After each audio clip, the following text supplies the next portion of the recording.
feel like there is something to be added, I'll say so. Yeah. So what will happen is that Aditya will introduce both of us. He'll read out our Mhm. profiles. So we are live. We are live on Facebook. All right. Alright. Good Okay, evening just and quick clarification: Hindi, English, both mix, or just English or just Hindi? We can go mix. I mean, Mix. Okay. Yeah. yeah. Hindi, ठीक English, है. दोनों हम लोग use करेंगे.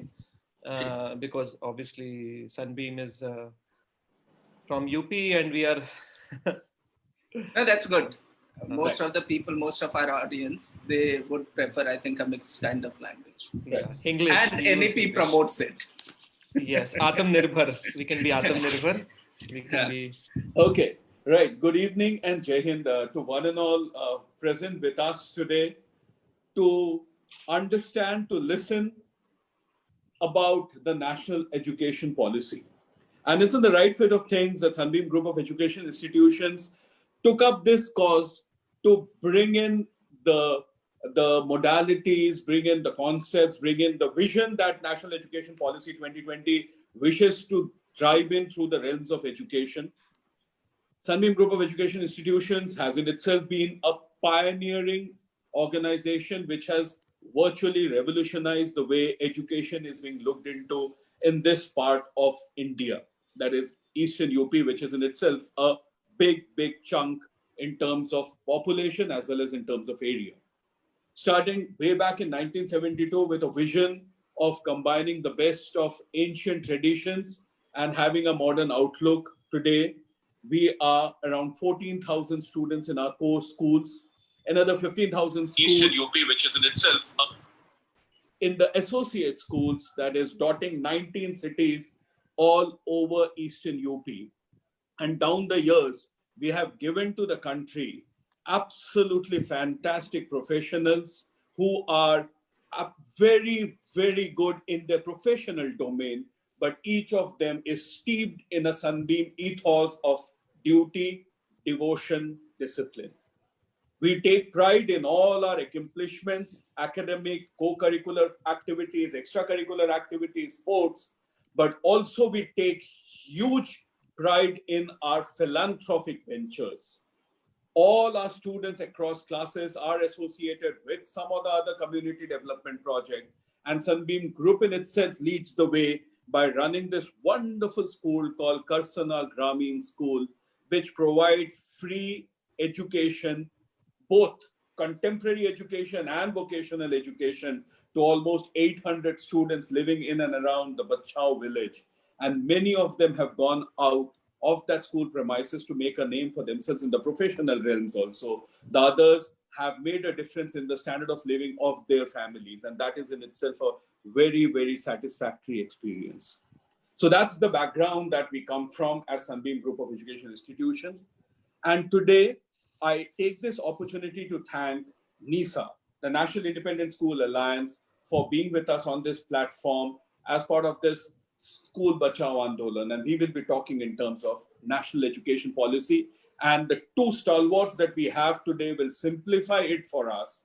When I say us, I'm talking about all the participants who are on the Facebook pages and all the participants who have joined us live on this webinar. Let me have the honor of introducing you to our first panelist, Ms. Dr. Amit Chandra. Dr. Amit Chandra is a social development professional with expertise on policy solutions to some of the most pressing issues of the time, such as school education, urban livelihoods, and governance. Dr. Chandra has worked with the Delhi-based think tank Center for Civil Society as Associate Director, leading the policy advisory vertical of the organization. He has played a crucial role in developing, strengthening, and scaling up National Independent Schools Alliance, that's the NISA, the National Federation of Associations of Low-Cost Private Schools, as national coordinator. In his last full-time engagement, Dr. Chandra was based in Kabul, working with the Asia Foundation, providing knowledge and technical support to the Ministry of Education, Afghanistan. He's a graduate in commerce, postgraduate and doctorate of philosophy in social work, has also graduated in think tank MBA from Atlas Economic Research Foundation, USA, and has globalization and market economy in 2000 10 and Liberal Education Policy in 2016 from International Academy of Leadership, Germany. He is an alumnus of Atlas Leadership Academy, has been a participant of international youth exchange programs between India and Canada. His works and views have been widely quoted in media and academic publications. So very honored to have Dr. Amit Chandra with us on this platform today. Welcome, Dr. Chandra. Let me also take this opportunity to introduce you to someone who we know very well, but nevertheless on this platform. Let's welcome Mr. Harsh Madhok, Director, Development and Operations at Sunbeam Education Group, Varanasi. With a Bachelor in Business Information System from Monash University and Masters in Accountancy from Central Queensland University, Australia, Mr. Harsh Madhok brings in a diverse vision to the table of Sunbeam Sunbeam Group think tank. He has a bachelor's in business information system from Monash University, and probably that's the background to which the way he has streamlined data analysis, data warehousing, and data extraction in all the Sunbeam schools. After interning under Ashish Rajpal at iDiscovery in 2005, he and his team in Sunbeam began to systemize and document many of the internal operations of Sunbeam School. He used the SOPs created from that work to launch DHK EduServe, the associate that I spoke about, which runs 19 schools in Eastern UP with a strength of 15,000 students under the able guidance of his father, Dr. Deepak Madhok. The company has become the consulting arm for the 18 odd associates or franchisees of Sunbeam Schools. His main area of focus has been towards incorporating state-of-the-art technology in all areas of administrative and academic operations related to running a school. He has also become a huge fan of blended learning model in the post-COVID-19 world, and it is his vision that is driving the online teaching that Sunbeam Schools are very, very successfully delivering and are garnering appreciation from all the parents. As a young member of FICI, he wishes to make an impact on policy and governance matters on education in our country. Of late, he has developed keen interest in experiential learning pedagogy and practical ways of incorporating it in the traditional schooling system like India. And we are sure to see that taking wings in a big way in all our Sunbeam schools. Welcome, gentlemen, to this discussion. With this, I will request Mr. Harsh Madhok to take forward the discussion. Thank you. Thank you, Aditya.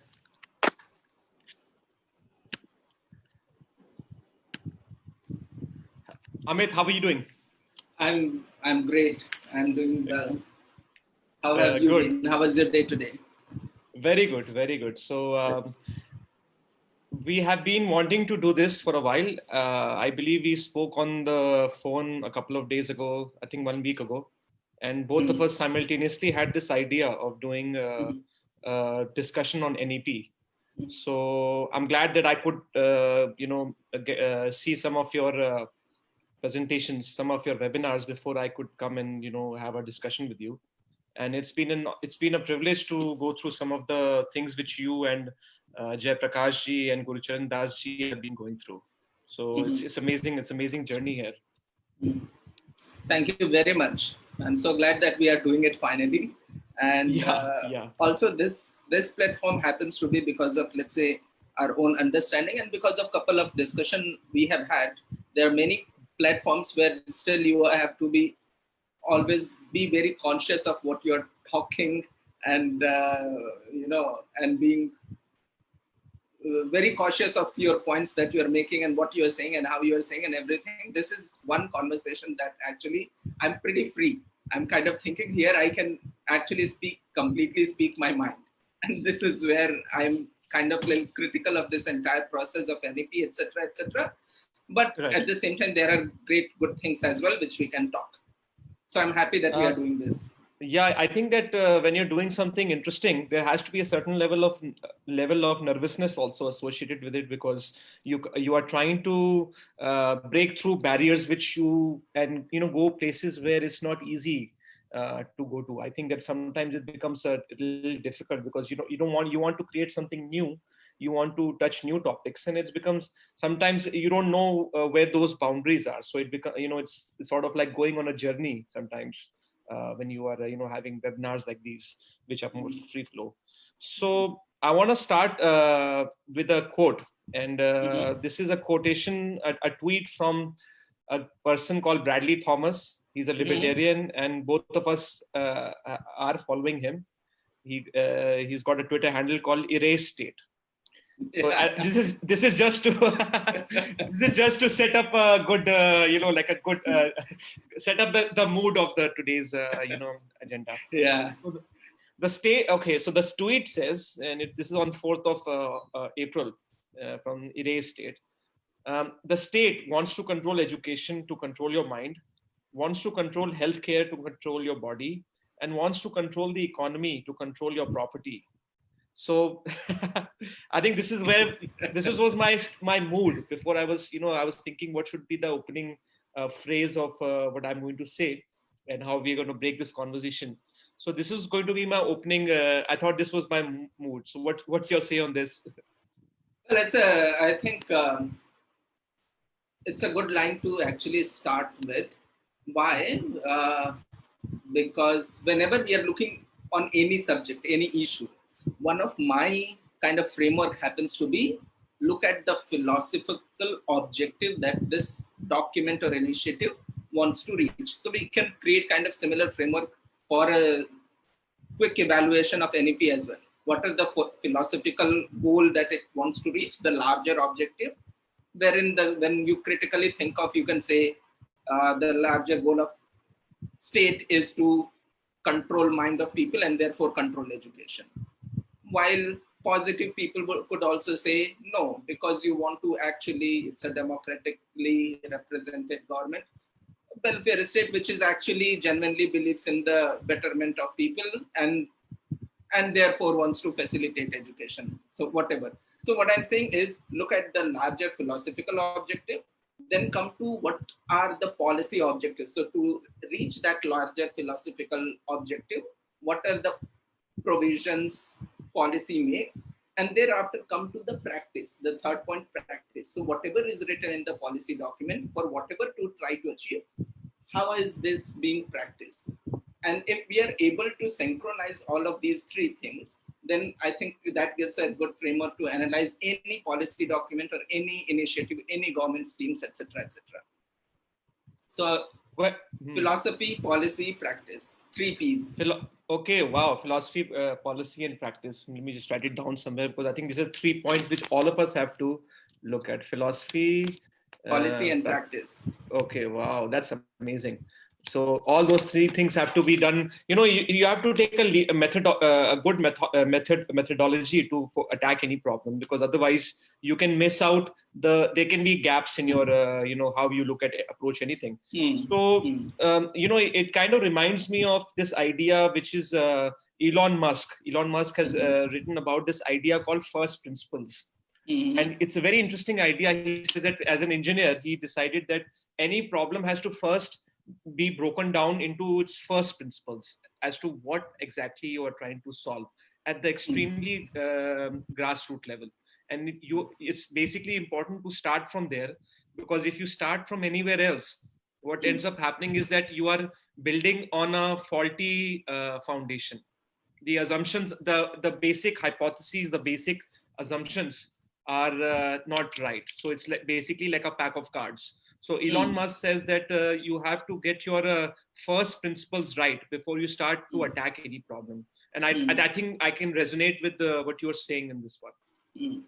I pretty much agree. And this is where sometimes I also see as a roadblock, because it does not allow me to be as pragmatic as possibly many people in this domain are. And I'm kind of the person who sticks to the fundamentals. So until, for me, the fundamentals are right, I'm convinced with this, I would not actually go to the second and third step as well. So yes, I pretty much agree. So philosophy comes first, right? Okay. So let's, before we go into the NEP, I was thinking of that first we go with your own personal philosophy and your own personal journey. We've gone through your profile, and we've been friends for the last 2-3 years. So you have worked with Center for Civil Society, and you have worked extensively with NISA. for their work on advocacy for budget private schools with Mr. Kulbhushan Sharma, whom we all know. So I want to ask you what your journey has been. I mean, how did you become interested in public policy, and how did you become passionate about what you do? It's like social reform work. Uh, Pretty much interesting, and I never thought I would land up here. So first of all, let me tell you that till my secondary education, or even until graduation, I did my graduation is in business and commerce, and I come from almost the same place, Mughal Sarai, Varanasi. Till my graduation, I was not much interested in. I didn't know actually what I want to do. As simple as that. Very confused, very mediocre. I'm pretty mediocre. I'm not saying I'm not, but in terms of, I didn't know actually what I am going to do. One kind of interest was because I come from a business family. So, some or the other business I'm going to get in. And therefore, I was never much serious about studies as well. But it was, I think, the graduation itself, when I was kind of coming in the final year, the third year, and when you start becoming a little bit of serious as to what's next, right? And that was the time actually I got into this discussion and debate with friends, wherein we started debating about growth and development. So I, coming from a business family, I've always believed that business is the best thing to do, because you need profit, and profit, as it percolates down, you share. The more you grow, the individual grows, the business grows, and the society will grow, and there will be more job and prosperity. But the discussion started happening, growth versus development, meaning you still could have money, but may not be developed so far in terms of, let's say, gender parity, equality, opportunity, fairness, lifestyle, technology, all of that. So you could, for an example, let's say, not really the best example, but here we give example of, let's say, Middle East countries. So which may be fairly rich, but in terms of gender equality and opportunities and the kind of society and rules and restriction, you'll find not enough freedom to some category of either people and society. And therefore, then I actually got interested. This was the key question I started debating. And therefore, someone suggested me, why don't you, if you really wish to pursue this part of stream, why don't you get into social work kind of thing? There is a proper studies. And I got interested. I took admission, started studying. And there also I was not very satisfied, because that happened to be not too bad, but pretty much right and welfare and charity model. So that actually is not sustainable model. It was not a sustainable, like, I mean, we talk about sustainable capitalism here sometimes. So right. I guess it has. So that is more of a welfare charity model, wherein you are kind of giving out, and that is also not sustainable. And therefore, I come largely from believing on the sustainability model, which even for not-for-profit, you have to think of a sustainable model. You cannot depend upon charity always, forever. So this is how I started. And then I got into this Canada World Youth Program. So as a part of international, so I was in Canada for some time. And then I got exposed to experiential learning there. Before that, I didn't know what it is. When I was part of the program, I went through, and then I realized, oh, there is a whole lot of completely different way of learning and doing things. And then actually my journey mainly started working with CCS, and CCS founder president, Dr. Parth J. Shah, he happens to be my kind of mentor. And when the most interesting part is when I joined CCS also, at that point of time, as a very young person, my idea was that I should kind of change my city and my job every year. So when I had joined the Center for Civil Society, my idea was I will not stick more than a year at this job, at this place, but kind of more than 10 years of engagement, and I'm pretty happy. And it has been a great journey so far. That's very, very interesting, because, sometimes I also feel that if you want to learn some things, you really have to, you have to have a cross-disciplinarian approach in which you kind of take on different roles and different jobs in different places where you get an extensive experience. So at that point of time, actually, I was also kind of fascinated by Ayn Rand's idea. Ayn Rand's idea is, if like most of the time, 80% of your time, you are actually at your work. So like 24 hours in a day, roughly 12 hours we are sleeping, etc., etc. The big chunk of your morning till evening part happens to be your work life, your job. And if you choose that wrong, that does not meet your passion, what you wish to do, and you are doing for some reason something that you don't like, which means actually you are punishing yourself, right? So most of the time you are actually end up doing, or you are doing things that you don't like, and this is not the life worth having. And but actually I have a most interesting job. At times I say I'm made for this job, and this job is made for me. Great, great. So, just one, do you feel that, growing up, did you feel, since you are in education now and you're working with NISA closely, and we are going to analyze the NEP, did you feel growing up, and I mean, I can see that there's a lot of Anne Rand you've read, and you have spoken about Gurucharan Das ji also on a few occasions. So I was just wondering, was growing up, was there any, did you feel any gaps in your, sometimes when you get interested in this, you feel that there's some gap which is there in the education, in the fraternity. So did you feel any, like, per se gap or anything which was not present in your own schooling when you were growing up, and you felt there's a need of correction? Was there something like that? Because I sometimes feel like that. I mean, I feel that sometimes there's gap which in somebody's education, and you feel that gap has to be fixed. So you get into education. 100%. Yes, there is, and completely agree. But let's listen to your part of observation first. When you said that, yes, you do feel that there is, and there was a gap in the education of, let's say, many of your friends or colleagues or classmates, etc., who couldn't possibly cope up with the kind of education system we have. What has been your experience? And then I'll come to mine. Okay, so my experience was that obviously I went to a ICSE board school till class 8. And after that, I shifted and I went to an American school, which was obviously, this is with Middle States Association. But there was a huge difference in both the systems. I felt that the Indian system was a little bit theory heavy, and there wasn't as much practical experience, of doing things. And there were there are a lot of children in each class, and only the top students, the top 10. Top 20 students, they would get most of the the spotlight.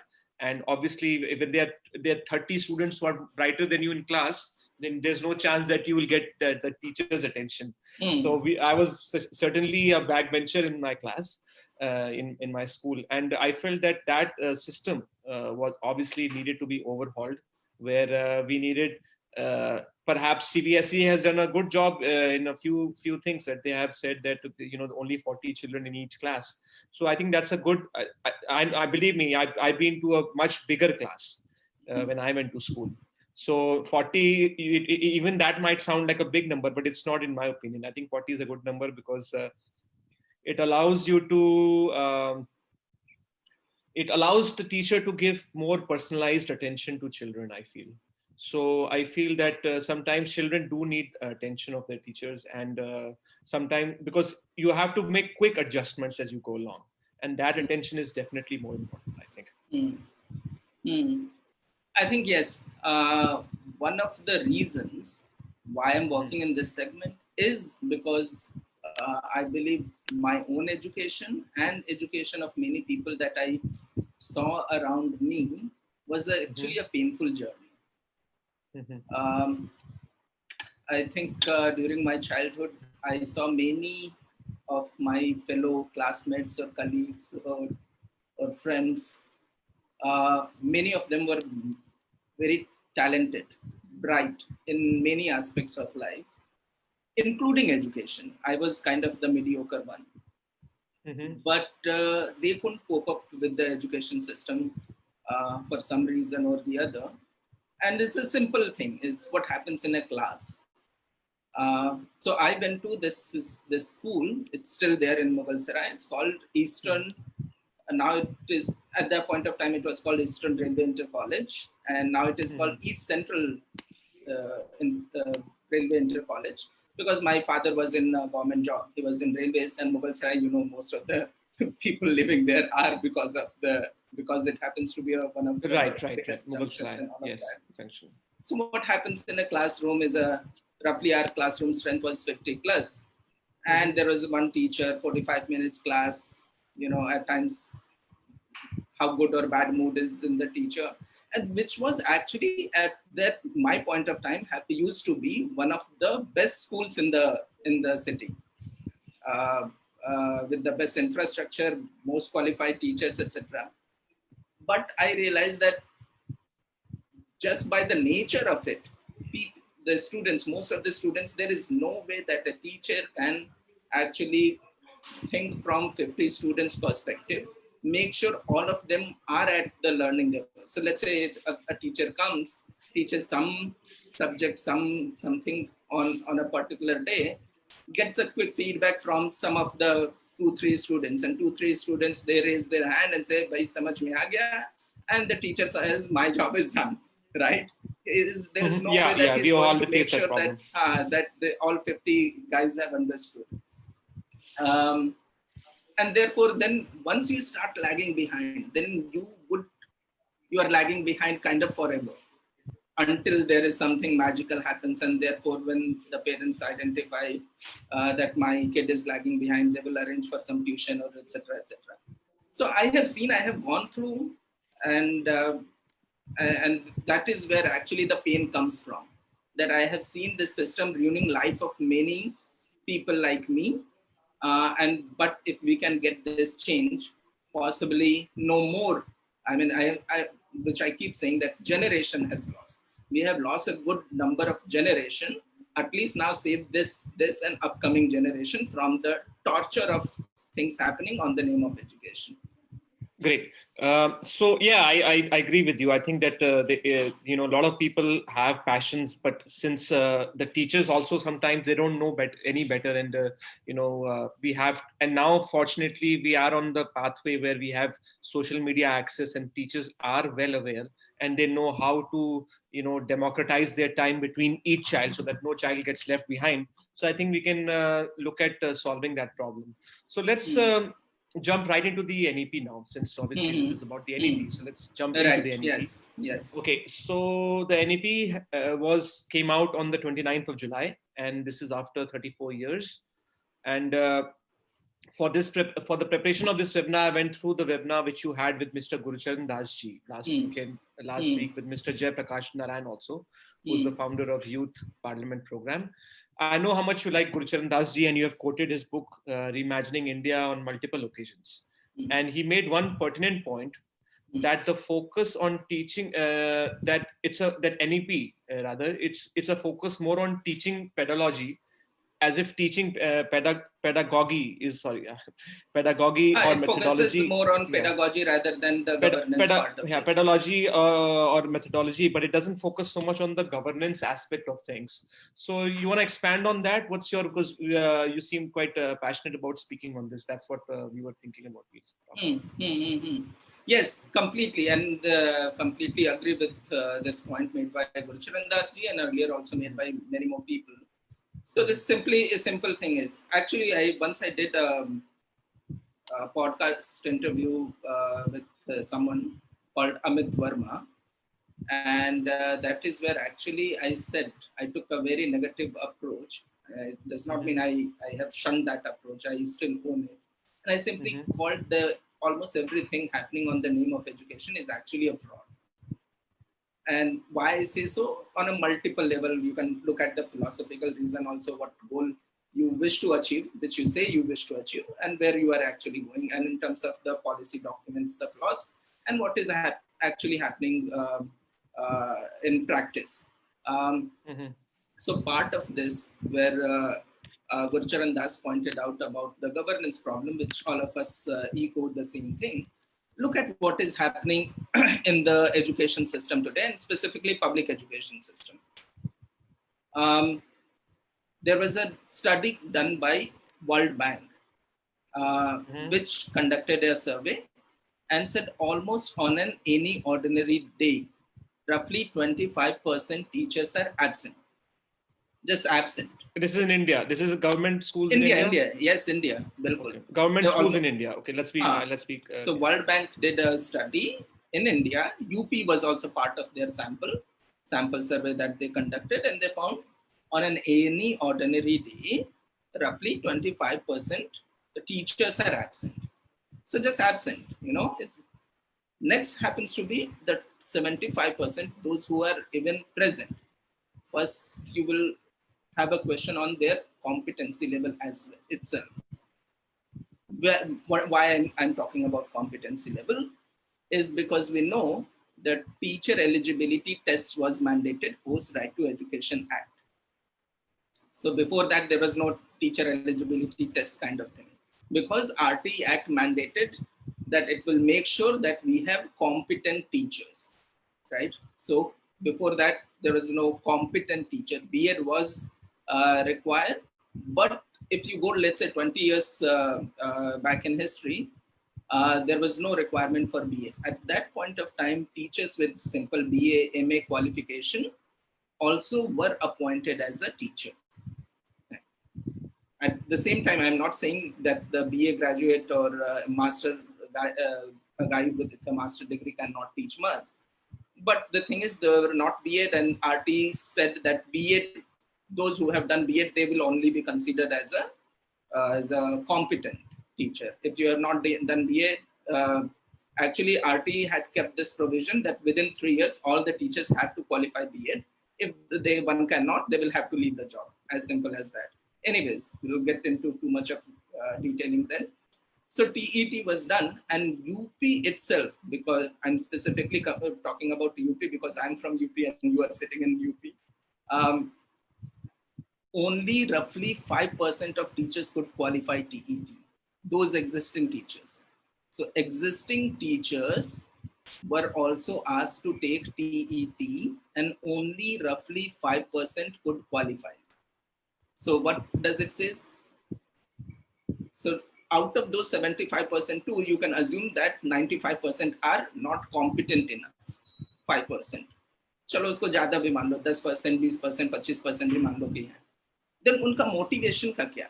So all those who are even coming, and when you say, let's say, if this practice starts, just assume this practice starts in your own school, that a teacher comes and is motivated, is performing, is putting the hard work, and is getting almost similar kind of pay or raise or whatever. I mean, there is no incentivizing of the behavior. And there is another guy who is either absent or not coming or qualified or not teaching, etc., gets the same kind of money, remuneration, etc. So there is no encouragement. And therefore, what it boils down to is a downward movement. That, okay, you are not teaching, so am I fool enough that I should do the job, right? And then most other people are not doing the job. So this is one part of it. I can see the pull. I can see that there's been various studies where there have been really good teachers. This is from the US. I can't remember the name of the teacher, but he was a maths teacher, and he was a phenomenal teacher in his job. And there's a documentary. Hopefully we can pick it up as we go along. But it happened to be that if there's one person who is doing really well, there is no, the system does not incentivize, because obviously if the teachers have to be paid equally, and if worse is if the culture is of non-performance, anybody who's performing well, आंखें उस पे लगती हैं और कहा जाता है कि तुम बहुत हीरो बन रहे हो, कि तुम बहुत ज़्यादा बदलाव लाने के चक्कर में हो. And then you are actually not following the norm. The norm is mediocrity. Not performance, and non-performing. Norm is non-performing accent. Yes, you are not following the rule, and for that reason, you might even be penalized. I mean, with all sincerity, I'm not undermining. There are many teachers, great teachers in government schools, private schools, everywhere, even in tuition classes. Even some of my friends are teachers, and I know they are very well-meaning, and they're putting in effort as much as they can. But at some point of time, they also happen to be victim of the system, where we feel that why am I, right? Why am I have to, while I'm putting all my good effort and trying to do, etc. Anyway, so one part of the thing is the governance part, because you have created this entire system and this system is not able to deliver. So one part of the mechanism, I said, this machinery which is supposed to deliver education, and ultimately the result is that you are not getting the education. And that is where the something of report like PISA is conducted. There is a group of OECD countries who actually do PISA test, which is a learning outcome test in their own countries. And in 2010, India also participated. And there were 73 countries who participated in this assessment exercise. And India happened to be this 72nd.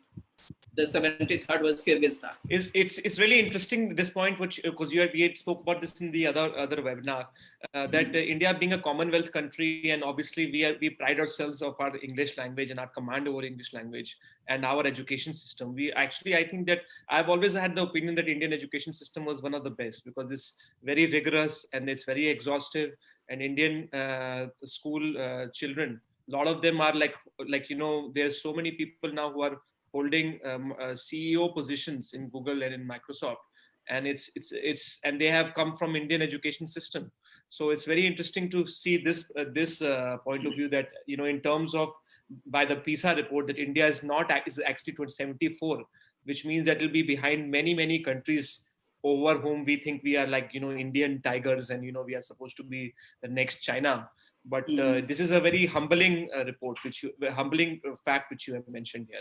So let me mention a couple of, because then you can question PISA, and this is what the government of India at that point of time did. They said maybe PISA's assessment methodology is not as suitable, appropriate to our kids and our environment, and therefore they decided not to participate anytime in future. So 2010 was the only time. Now government has decided, possibly from 2023 or 22, they have decided they will once again participate.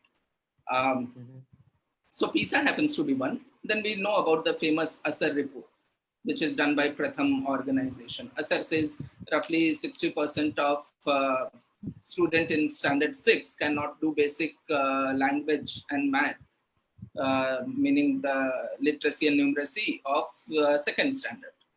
Let me repeat, 60% student of 6th standard cannot do basic math and language of second standard. Right? Wow, that's amazing. I mean, this should be quoted everywhere. And we are spending how much? 3,000 rupees per month on each child. That's what the figures say. I mean, that's what the figure is different from state in different states, of course. But I can give you the latest data that I know of Delhi. Delhi spends roughly 84,000 rupees per child per year. 84,000. Which means roughly 7,000 rupees per child per month.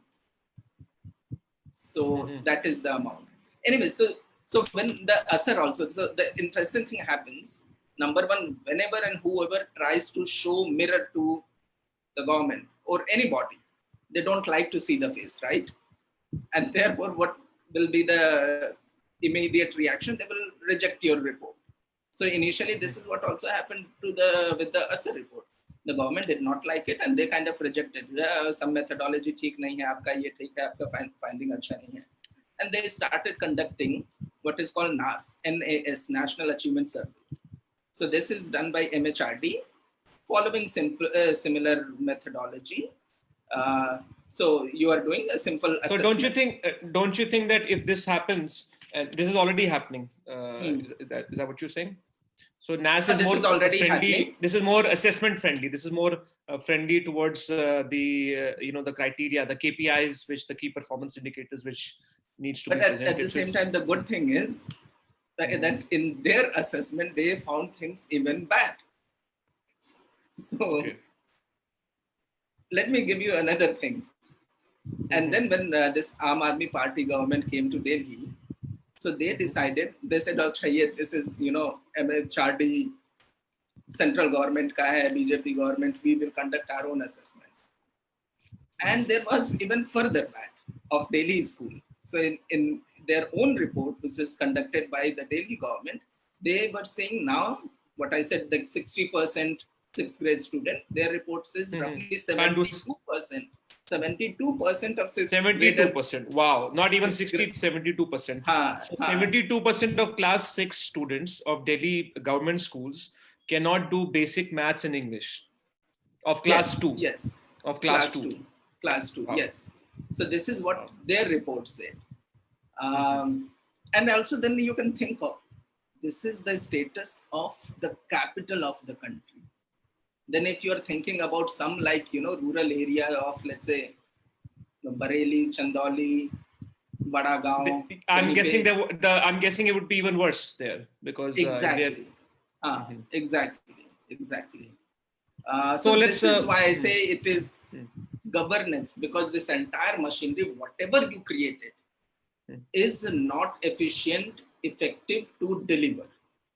And this is actually one of my reason of my criticism of NEP, this NEP, because while it has talked about great things, which sounds good, the problem is it has not addressed that governance problem. So if with the same machinery, so this machinery you had designed to give you orange juice, but the thing is, forget orange juice, it is not even giving you water. Now you're saying ki, okay, orange juice ka time chala gaya hai, now people want like Coke. But the thing is, you have not addressed the problem of machinery. And with the same governance machinery, if you try to deliver whatever, it will fail to deliver. So that is the position actually I come from a very practical perspective. Right. And so Gurucharan Das ji, I think we mentioned that he said that the problem is not with the pedagogy, it's probably with the governance aspect of things. And, yes, just paying teachers, and, obviously you have 7th pay commission, you have to pay teachers, and private schools, and especially budget private schools, they really struggle with paying their teachers 7th pay commission. And I believe that there were a lot of, there was like about a few years ago, there was a hue and cry of the Aam Aadmi Party taking over some of the schools in Delhi because they could not afford to pay. So it just seems to be that it's like on multiple levels things are extremely complex, and we need to have a different viewpoint, as you had said that the first principles which I mentioned about Elon Musk, that if the market is going to govern those things, and if 2.4 crores, 2.4 or 2.6 crore students have left government schools from 2012 onwards, and they have migrated to private schools. So it seems that there's something which is being lost in translation here. Okay, yes. So one thing we talked about the governance, and here my measurement of the governance happens to be exactly the same. Let's say Elon Musk fundamentals, the first principle. What is that here? First principle to me means, भाई बच्चे को समझ में आना चाहिए. The learning level he should get. So you design your system, you do the tweaking, whatever you want to do, but ultimately बच्चे को समझ में आना चाहिए. अगर उसको नहीं समझ में आ रहा है, no matter what you have done, it's not worth having, right? And so basically it's if you talk about we keep hearing that there's some government schools in which teachers get a very good salary, very almost like 40,000 or something, and then many of them have subcontracted their work to other people. We keep hearing stories about that. So you want to throw some light on that? This is a very good reminder. One of it's not really friend, but someone who is in my network and known to me. It's a great guy. He also happens to be from UP, but then he was interested in filmmaking, acting, producing, directing and all of that. So he has moved to Telugu cinema, but he has made a movie on education in UP. I'll just write it down. Okay. It has yet not been released. The movie title is called Mas Saab. Master Sahab ko jo local language mein bolte na, Mas Saab. So, and I'm actually waiting for this movie to release, but I had access to watch it, the selective version of it. Anyways, and this guy has also beautifully made a movie wherein he portrays about the education system. Anyways, while we are talking about, and this is also one of the character there in the movie is a proxy teacher. So okay, they've been really meaning, okay. They've really gone down on the grassroots level and tried to, paint the real picture. So Proxy the teacher. Okay. proxy teacher is, meaning there was this another guy who was appointed, but we know it's fairly paid well, let's say 40,000+ salary. But let's say you are from Varanasi and you have been given posting in some rural area, if Faizabad or Kanpur Dehat or somewhere, where you don't want to go because you want to stay with family, etc., or you have some business or something to do. So what you do is actually identify some local guy there. You have to be good in terms with the principal and management, etc. And you say, instead of me, you go and teach on behalf of me, and I'll pay you 10,000 rupees a month. So this is what is called the proxy system. And this also happens. This happens. I have seen it. I have personally seen in my life. Right. So, there seems to be a presumption here that if we could, I read your I read your piece on the newsstand, and you had mentioned that it's basically teacher centric. The NEP seems to be teacher centric, and I think that this coming from a presumption. The NEP is coming from a presumption that if we could just look after teachers and pay them well, and guarantee them jobs, and then we could have this educational utopia, and we could just fund in and pump in more money. I think we are pumping in about 2% or less than 2% right now. But if we could just pump in more money towards this machinery which is flawed, that perhaps you could get the educational utopia up and running. And this was the Kothari report. So 6% of GDP going towards the mechanism which you have mentioned here. It seems that I don't know. I mean, it just seems that we are pumping more money into non-performing assets here.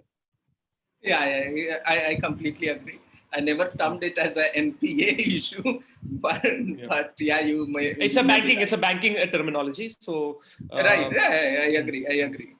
Let me give you some more facts here, and I think this is one thing. People have to understand and diagnose the problem well. That's the first thing. Until your diagnosis is done right, whatever solution you propose, it's not going to work. Okay? First thing is about this, let's say 6% of GDP. It's desirable, but is it possible? That is what we will have to ask. Because the 6% of GDP, 6% number, where it comes from actually, people will have to ask, because first time it was mentioned in the first NEP, National Education Policy made for the country of 1968 itself. So 68 mein pehli bar bana, and they said 6%. And where did they get number from? Actually, this number has no basis. So they looked at what are the some so well-to-do countries who are good on education indicator, वो कितना खर्च कर रहे हैं, और उसका एक rough average निकाला और वो 6% का number बोल दिया. And this is how the 6% का रहा है. It has no basic to understand with the same amount of money, what is the efficiency, effectiveness of spending, etc., etc. So उस पैसे को खर्च करके कितना वो आउटपुट और आउटकम जनरेट कर रहा है, ये सब फैक्टर उन्होंने नहीं किया. जस्ट सा कि अच्छा ये 10 कंट्रीज लाइक से यूएस, यूके, एबीसी ये लोग कर रहे हैं और उनका एवरेज क्या होता है, ऐसा कर दिया. You actually have to rationalize it, thinking about your circumstances as well. And therefore this idea has always been an idea. And और इसलिए this is one thing where मैं बहुत ज़्यादा भाव भी नहीं दूंगा. Because 96 policy says, 92 policy says, यहाँ पे भी नहीं, but यहाँ पे भी अपना fact right करना होगा. Fact right क्या करना होगा? I find a lot of people and they look at the ratios and they think, okay, they look at the budget, each year's budget allocation, and they say, okay, so our country needs to be educated, or uske liye we need 6%, and they keep quoting the Kothari Commission and saying, okay, the NEP is 6%, we need more money for I would also education. challenge them as well. And even I would challenge to say that country, India, already spends roughly 6% of its GDP even today. So we already do it. What is the calculation? The calculation here is the government expenditure. So, the countries you modeled, the country A, B, C, D, these countries, let's say Finland, US, UK, Germany, etc., Singapore, they are doing well, and this is what they spend, और उसका average किया है. But you will have to keep in mind they do not have private school system and flourishing private school system to the extent that it absorbs your 50% of your enrollment. So that is about And every government situation, spending. every country, and also Amit, I also feel that every country, every situation has its nuance, and It has it's not nuance, easy but to pegs and like a square to fit a square peg in a round hole. I think that's the absolutely correct, metaphor which absolutely correct. But still, agar see, they have only government school system 100%, and there is almost no private school. And if they have, let's say Germany or UK, they will have private school, which means this is for like multi-millionaires kids. Super rich guys can only go to Eton, that something like Eton, yeah, Eton College, something like that. हाँ, so उनका तो 99% population goes to government school, and that is why their government expenditure is, let's say, on an average 6%. In India, currently we spend roughly 4.2% of GDP as an expenditure on education. In last couple of years, it has gone down a little bit, but also it has to be seen with the GDP. When your GDP is growing, then you are talking about 6% of expenditure. But here we do not adjust the private spending. वहाँ पे तो केवल government school है, वहाँ पे private school है नहीं, तो प्राइवेट स्पेंडिंग है नहीं. But India has private school, and therefore there is private spending, and there is a calculation done that roughly 1.5%, 1.5 to 1.8% of the GDP goes as a private expenditure. So if you on an like broadly 4.5 and 1.5, if you add, it will happen to be by default 6%. So already we are spending it. We don't realize it, and we just keep saying, government should do and government should do. And kitna practically possible hoga, specifically today when due to pandemic, our economy most likely is going to have deficit economy. So 0% or 1% or 2% growth, then how would you sustain this kind of thing? And another part of the conversation when we were having with Dr. JP, and Dr. JP said, if the India does 4.5% of GDP spends on education, it spends roughly 1.5% on its healthcare, and therefore healthcare is even more important. And therefore, it will be a very difficult decision to be made at the government level, because you want to also, first thing, you have to spend more on healthcare, nutrition, malnourishment, child mortality rate, improving all of those indicators. So it will be practically very, very difficult thing to do, even with whatever idea, intention people would have. Yeah. So again, I'm gonna go back again to the first principles which we spoke about earlier. That what Gurucharan Das ji also said, that accountability and governance being the main issue with our education system. That and I keep saying that somehow remuneration has to be linked to performance. So if a private school doesn't perform well, the free market will kill it, because the parents will vote with their foot and they'll go somewhere else. Amit Verma had said on your discussion with him on Unseen and Nanda. And this is what I wrote in the recent article too. So anywhere, any policy document, if you are drafting in your utopia, not being cognizant of the so-called market trend, which means parents' aspiration today, it's gone more and beyond the learning outcome and kind of that people today, parents want to send their kids to private schools because they see they might be complaining, but that is why they come to private school, because they can complain. They at least have, when they're complaining, someone is listening. There's accountability. I think the dream scenario would be to get a job in a government school, but send your own kids to a private school. I think that would be, I'm giving a sarcastic comment. No, that's the reality, man. That's the reality. Even the biggest proponent of the public education system send their kids to government school. And one of the guy I say is the current education minister of Delhi, when his kid goes to a private school. So he is a big champion of public education. And this is what, then this builds up another hypocrisy, actually, frankly. And therefore, whenever I am talking about more of a private education and people think of, oh, this is a private education guy, he does not like public education, all of that. See, ultimately what we want is our brothers and sisters and kids to get good education. That's the ultimate objective. For me, it doesn't matter where it comes from. What the color of the cat doesn't matter, and as long as it catches the mice. That's a simple, the first principle. So if the private has efficiency, has effectiveness, it giving me better value for money, why not? And therefore, the trend has already, I think, majority of population, even now this State of the Nation report published by the Center Square Foundation, the Delhi-based organization, says 50% of children today go to private schools. I would say still the number is much higher. Why? Because there is a lot of fudging of data in the government as well. For an example, the CAG, the Controller and Auditor General of India, the CAG does auditing of government spending, as we know. Yes, yes. They were doing the spending of education department in UP, and they found, they quoted, it is all in news, and there is a documented written in their report.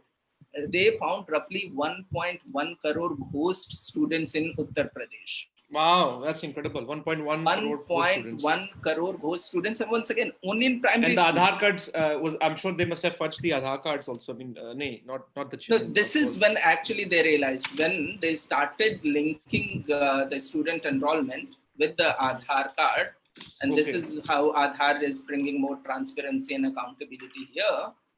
And they found 1.1 crore fake, they called ghost students in UPs, and that they had to justify the salaries which the teachers were withdrawing. There are multiple reasons. So this actually it's a good triggering point. Actually, it brings me to another fact. So the another fact is, let me give you a broad scenario of the country. पूरे country में हो क्या रहा है? Roughly, we have 30 crore students in age group of 6 to 14. Roughly 30. आसानी के लिए बता रहा हूँ. Actually, it is 28 some point, but मोटा मोटी 30 करोड़ बच्चे हैं. स्कूल कितने हैं? स्कूल हमारे इंडिया में लगभग मोटे मोटे तौर पे 13 करोड़ है. 13 लाख है. 13 लाख हमारे पास स्कूल है. इसमें से 8 लाख स्कूल गवर्नमेंट है और रफली 5 लाख स्कूल प्राइवेट है. ठीक है, तो 5 lakh private school, 8 lakh government school, total 13 lakh school, 30 crore बच्चे. ये अगर बेसिक डेटा हमारे दिमाग में रहे ना, हम बहुत चीजों को आराम से समझ सकते हैं. अब इसमें हो क्या रहा है? While I said कि रिपोर्ट से इसकी ये 5 लाख स्कूल भी हैं, उसमें 50% एनरोलमेंट है, plus compare to this 8 lakh school, right? जबकि मैं कह रहा हूं कि इवन ये डेटा प्राइवेट स्कूल वाला ज्यादा होगा और गवर्नमेंट वाला जितना बता रहे हैं उससे कम होगा because of fudging of data. But yeah, so you say that this 5 and 8, so this would be about for 33%, I would say. 33% schools are private and 66, let's say 2/3 and 1/3. If you just look at those, just mota, just a rule of thumb here.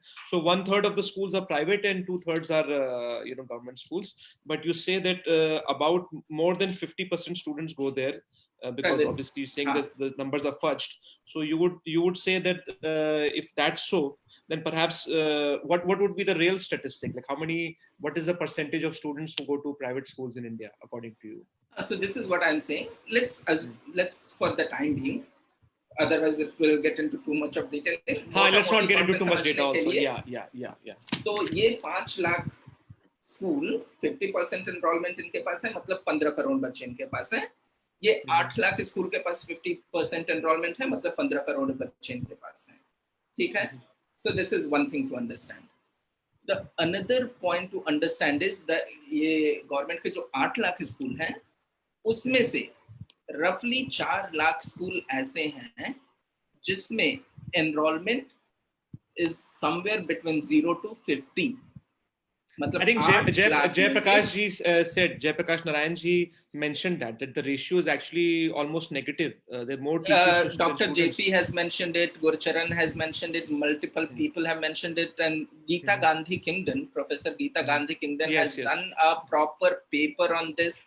I have that data. I think she's done an award-winning report on this, and kudos to her. I think. Yes. That report itself is a eye-opener. And recently, she and Dr. Arvind Panagria, who was earlier the vice chairperson of Niti Aayog, now he's back to Columbia University where he teaches. They both did a joint article for Economic Times where they have mentioned these data as well.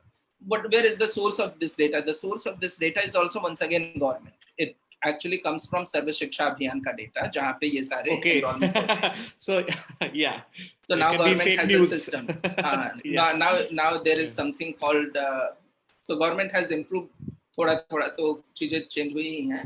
There is a system which is called UDICE, District Information System for Management. Yeah, UDICE. It's UDISE. UDICE, where you can actually see. So each district has this information system. So if you just Google UDICE, you can look at Varanasi. I think this is very important for everyone to see. Anybody who's watching this webinar should really check up UDICE and for their own district and see the enrollment of students in the government schools there.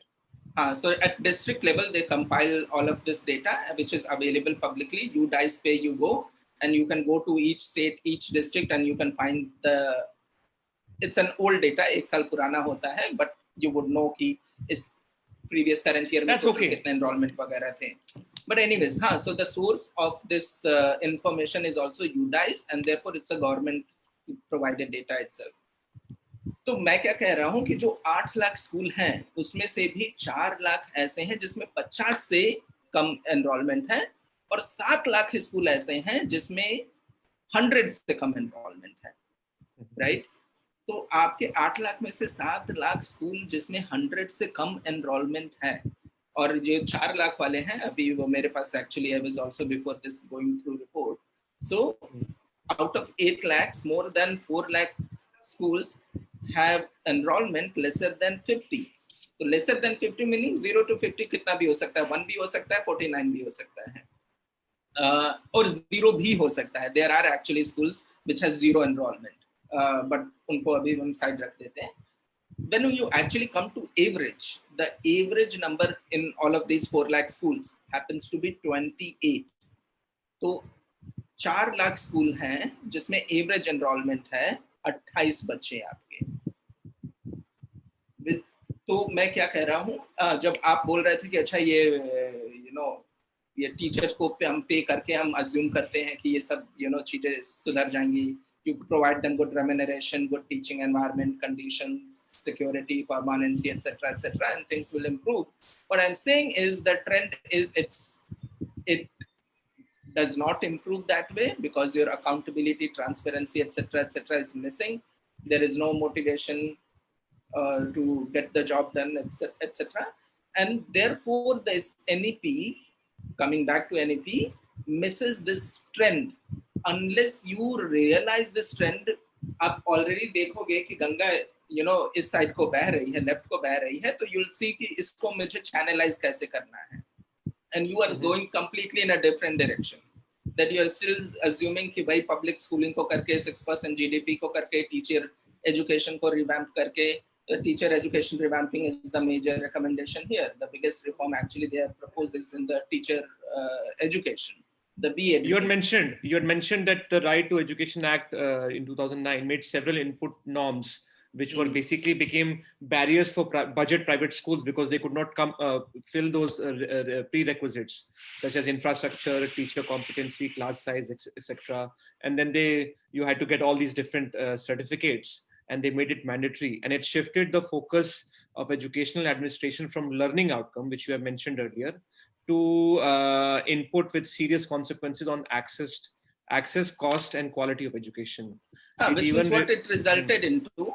It resulted into increasing the difficulty level for private schools, and specifically low-cost private schools, because low-cost private schools had difficulties complying with all these input norms, let's say of the building size or property investment or playground, etc., etc.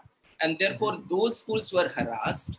And many of those schools, in fact, National Independent Schools Alliance, where I am associated with, we did a collection of data. And our own estimate is that more than 20,000 at least data points we collected, which we had submitted also to MHRD at one point of time when Smriti Irani ji was the honorable minister at the HRD. So more than 20,000 schools actually closed down. So this actually links to people, those who are complaining about rising fee. I had also written an article for Swarajya. The title of that published article is Parents Fight RTE, Not Schools. So because Right to Education Act made that kind of norms, which you had to comply to start a school or sustain a school, otherwise school will close down. And the Center for Civil Society, this is another organization where I am associated with, did a study. This study was what we called the cost of compliance to RTE.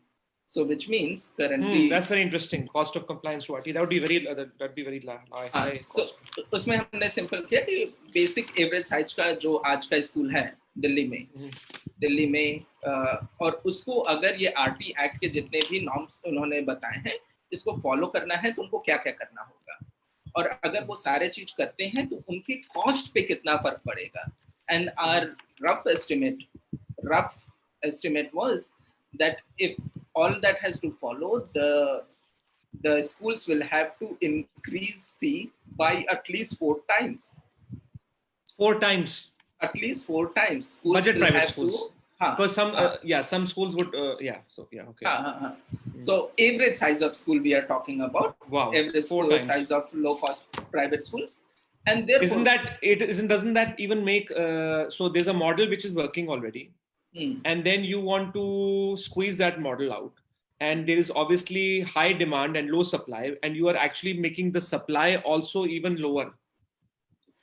This is one thing people will have to understand. So whatever is the population, there are private schools, and this private school has all range of schools. I know schools which charge, let's say, 100 rupees a month. I also know a school which charges 1 lakh rupees a month, right? So there is whole range. And this, once again, this State of the Nation report says 70% of private schools charge less than 1,000 rupees a month, So below 70, actually, we say even more than 80-90% schools are budget private schools on a different criteria. But anyways, take this number, 70%. And these 70% of schools would not be able to comply with RTE Act unless they follow these measures, for which they would require huge investment, which will lead to increasing the cost. अभी मैं मान लीजिए school वाला हूँ, मेरा school है, I'm the management. So I will have to do this. So I'll say, okay, in my kind of thinking from business perspective, please forgive if I'm using somewhat which does not go with your ideological framework. But in some sense, like my catchment area within the radius of 3 kilometers, the kind of parents who send kids to my school, would they be able to comply with me 4 times increasing the fee? Yes or no? And if my answer is no, I would say, then I can either not comply. And therefore, what it resulted into heavy corruption. So then you have to kind of pay money, bribe officials so that you keep ignoring that I don't comply. If you're an honest player, you have no other option than shutting down the school. Many schools started shutting down. So छोटे who were fulfilling this need of people who were actually frustrated with public education delivery, जहाँ पे free मिल रहा था, यहाँ पे even I know rickshaw pullers in Delhi now send their kids to private school. Auto drivers, they send their kids to private school because they don't want to send to this place where they get many things for free, but they don't get education, right? The education itself is missing. Anyways, and because those started shutting down, you had lesser number of schools, or only the high cost model could sustain. I mean, high cost model were only allowed in that sense. And therefore the fee had to increase. And then in my Swarajya article, I had actually section wise, I have mentioned all of these sections, which is leading to cost inflation. So cost multiplication. And therefore the title of the article was that parents fight RTE, not the schools. Once the RTE's problem is solved, then this fee will automatically start solving. And at least one good point is here that NEP has recommended that there should be focus should be brought back to learning outcome. Yeah, I think that's I was just gonna get that. I'm glad that you mentioned it. I want to touch on some positive aspects also, because I think that if we start to looking at the problems now, we should there's like a laundry list of things which can go wrong also. So let's look at some of the positive things of NEP. What I personally liked, Amit, was that for the first time there's a line in which it says that the private sector has to be given encouragement, which I felt it was as if they were accepting that it's a task which they cannot do personally themselves, or which they want to do it concurrently with the state and with the private sector. So I think that's a wonderful step which they have taken. So let's look at the ways in which they want to change the pedagogy of the they've suggested some changes to the pedagogy. So let's look at some of that. First thing which they have said is that they want to talk about the NEP is called for setting up a national mission on foundational literacy and numeracy by the Education Ministry. So this means that the children who are primary between the ages 3 and 6, that the NCERT will now develop a curriculum for them from classes 3 to 8 for children who are ages 3 to 8. So what's your take on that? Okay, you're right. Though I'm very skeptical of anything and almost everything that government does, but we should and we would give the credit where it is due. And I think the biggest reform that they have, biggest in terms of mindset and change in terms of the entire education outlook, the pain that I was talking about and that we went through, one major pain point was the rigidity of the system. That system is designed in this way. If you can cope up with it, it's good. If you don't cope up with it, you are a useless guy. No need for you, right? I think the best thing they have done is giving that flexibility in terms of choosing the subject, in terms of multiple entry and exit point. And in my opinion, as an overall NEP, I would give more score to the higher education segment compared to school education. I felt the same. And when they spoke about the multiple exit points, which they have mentioned, the multiple exit points of NEP, I really like the idea that if a student is not able to cope up with studies, so they can take a exit option at the certificate level, at the diploma level, at the or they can go all the way and do their degree. So I think that was a good thing which they've done. So this flexibility is wonderful thing, must be welcome, open heart. I think the second thing also I will give credit where in higher education and both in the school education segment, where they have talked about separation of role. There will be multiple different authorities. So at the moment, what was happening, that the same government under Ministry of Education, Directorate of Education, is responsible, and you have a separate board, which is supposed to be autonomous, but still the course curriculum design to the delivery, to the assessment, to the funding, to the affiliation or accreditation or recognition of schools, all of that was done by departments under the same Ministry of Education, which are interdependable, which are not autonomous bodies. And therefore, and that is one reason of the mess, and not just for mess to pile up, but still it's not known by people, because then you cover up, जब आप और मैं दोनों let's say अगर चोर हैं तो we'll cajole and unite, we'll build our nexus, and therefore हम एक दूसरे को नहीं करेंगे. But when these are separate, autonomous, independent bodies, then I could possibly I'll say, hey, ABCD was done by my department, but the fault is from this department or other department. And therefore there is a clear separation of role, which in one sense is a great reform. It's one thing hard to imagine. And you have something similar kind of arrangement, specifically in UK. Actually, the Center for Civil Society, once again, the organization I'm associated with, had done a study on this as well, and was the first organization which started promoting this idea as a reform ideas for new education policy and had made multiple presentations and roundtables and done the discussion. So it was the organization which was promoting the idea. And this is incorporated. And this could be a game changer in days to come. So, Amit, I was just wondering, what's your, they have also, the NAP suggests that now there'll be no more UGC, AICTE, and NCTE, and, all of them going to be combined under one thing, which will be, Ministry of Department of Education. So what's your take on this? Like, do you think this will lead to us perhaps a single clearance window for investors to get into education, both at the higher education level and at in the schooling sector? Something similar problem was with the UGC too. So once again, if you look at University Grant Commission, but it was not only giving you grant, but it was also giving you accreditation, right? It was also setting up curriculum. It was also doing assessment. So similar kind of problem was actually coming with UGC too. And therefore, when you are kind of bifurcating this different roles into different autonomous bodies, will work independently and possibly report to the higher authority directly. So by default, the old UGC model had to go. So it's going. I think it's a good thing. On the higher education, sorry, yes. So you think it's the higher education, it's good, and because they have said that now foreign universities can come to India, and they can do foreign direct investment, and they can set up campuses here.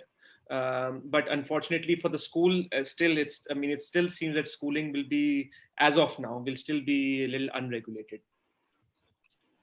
Schools, number one, this another. I think the foreign universities coming to India is a welcome step. I really like this idea for the reason that we know, lakhs of students every year go abroad for studies, and when they go abroad for studies, they also take a lot of our foreign currencies. Meaning, when you have to exchange the currency, the money is being spent. And there was a rough estimate, I'm forgetting, but the number goes into some billion every year. Some billions of dollars is actually goes in funding higher education of those going abroad, which goes money from India because the parents are paying, or the bank or loans, etc. So in some sense, the currency is going out, and then you can bring foreign universities in India. Is it, Amit? Is this the reason why? I've just been thinking that the Indian currency, it's been depreciating compared to dollar and the American dollar, the Australian dollar, and the pound, because I think there's a lot of money remittance which is happening. I know there's a lot of remittance which is happening into India from the Middle East. But there's a lot which is going out into, it seems that the Indian currency is actually depreciating a lot. Now, this has a lot to do with the fuel and oil. And I know that we'll be going in a different trajectory here. But I think there's a lot to do with if India gets to set up foreign universities on campus, and we are able to share some of the profits, then I guess the rupee will be stabilized. I know this is slightly different. We've taken the discussion into a slightly different and this is also one thing I am also particularly and personally interested in, that part of the life also. Macro, it's a macro level, yeah. I'll be interested to discuss this on some other day, but not for at the moment. But actually, we know that yes, money is going out, and if there's the world-class universities from abroad, Harvard, MITs, etc. If they are setting up and they can improve the quality of education, the Indians would actually get to study in India, still have the Harvard kind of level of quality of education and degree and certificate.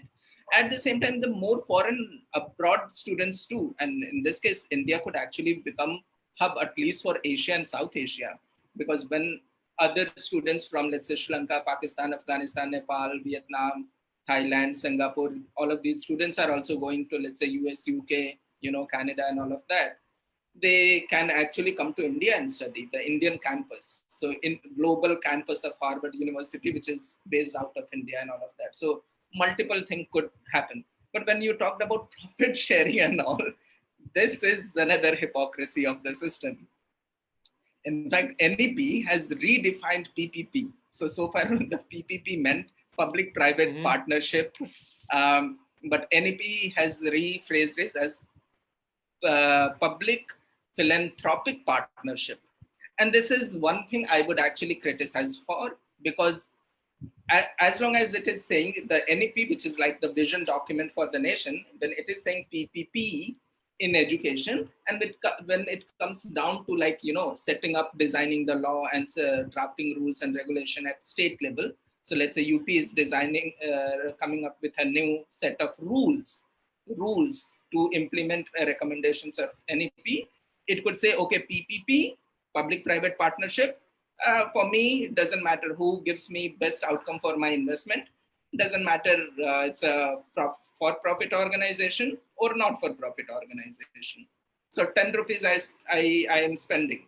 And this learning outcome, who is giving me the best learning outcome? You are not for-profit, or you are for-profit and you can save some money also out of it. I don't mind. If you are giving best, for me, my investment and my learning outcome is the only criteria.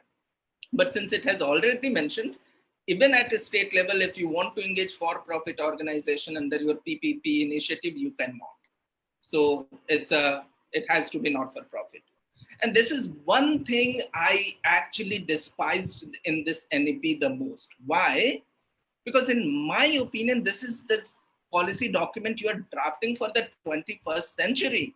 Man, you are sitting in 21st century, and still if you kind of hold on to the hypocrisy of 18th or 19th century, you are not moving forward.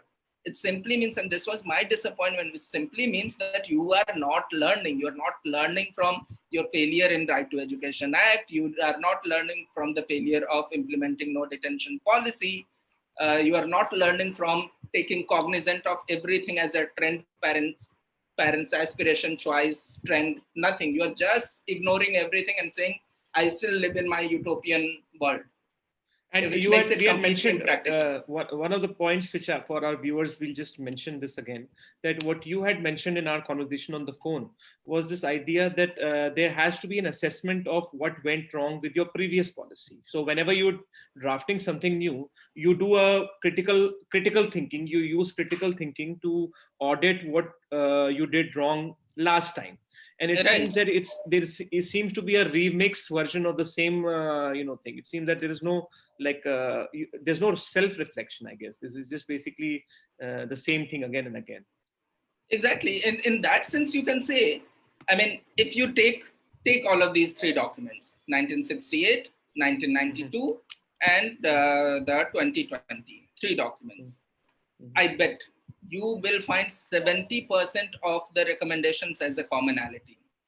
70%, I'm saying 70% things you'll find common, including this mandatory 6 to 14 years education, your 6% of expenditure in access and quality improvement, everything. 70% of things you'll find is a common. And then it's still you are kind of going with the 70% of recommendations of your older version of the document, and without even doing some assessment what actually you are doing. In fact, let me take 2-3 minutes here and give you a rough, please go ahead. Background of this entire thing. Go for it. Definitely. And this is where actually I became very, I'm sorry to say, pessimistic, while in the beginning I was very optimistic. Okay. And let me tell you where my pessimism actually comes from. So it was, as we know, then 2014, the Union Government of India, the change, BJP came to power.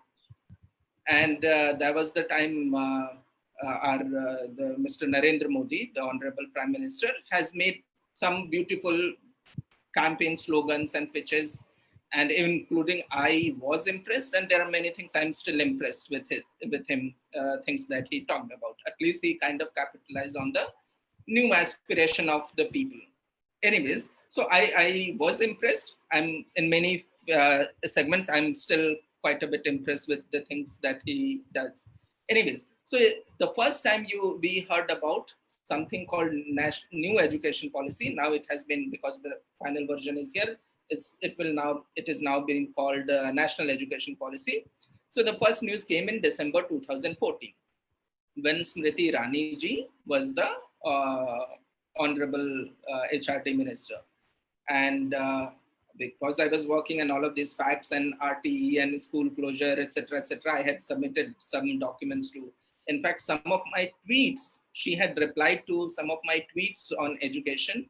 Oh, and that's nice. On Twitter, she had asked me to submit, when I started talking about school closure, etc., and the efficiency and RTE, why it is bad, etc., she asked me to submit the more information and data, and I sent to her.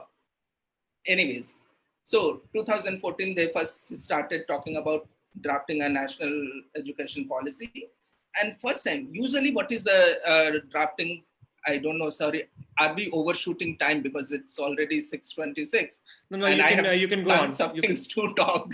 No, you can go on. You can go on. I mean, this is basically this is going to have a cult following because we are going so geeky into this. We're not taking a superficial dive. We are going a deep dive into this whole thing. So it's extremely nerdy. This webinar is for all the nerds who have stayed with us for 1.5 hours and who are really geeky about making a difference, and they want to know super technical because we are not able to. I mean, I'm not so deep into this civil society work as you are, and but at the same time, all these different departments, government departments, and how they all work together. It's a fascinating study, and I believe you spoke that you said that you want to write a book also at some point.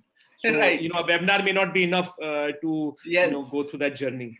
Yeah. So the kind of experience even I got to capture, I do feel, and it is part of my agenda, that soon I should be writing. So let's since we are just I think what we'll do is that we'll bring it back to the NEP because since our viewers, we promise them that we'll talk everything NEP aspect. Now, one of the things which the NEP says is that the language thing, talking about the language that children have to be taught in their mother tongue. Now, the mother tongue is a social construct because you could have a mother who's learned 2 or 3 languages, and then what is, your father could be Punjabi and your mother could be Marathi. I think there was a movie, Arjun Kapoor movie, which came out a few years ago, in which there's like there's a couple in which they are using different languages. They're from different. It can be a little confusing. My take, I'll give you just my take on this.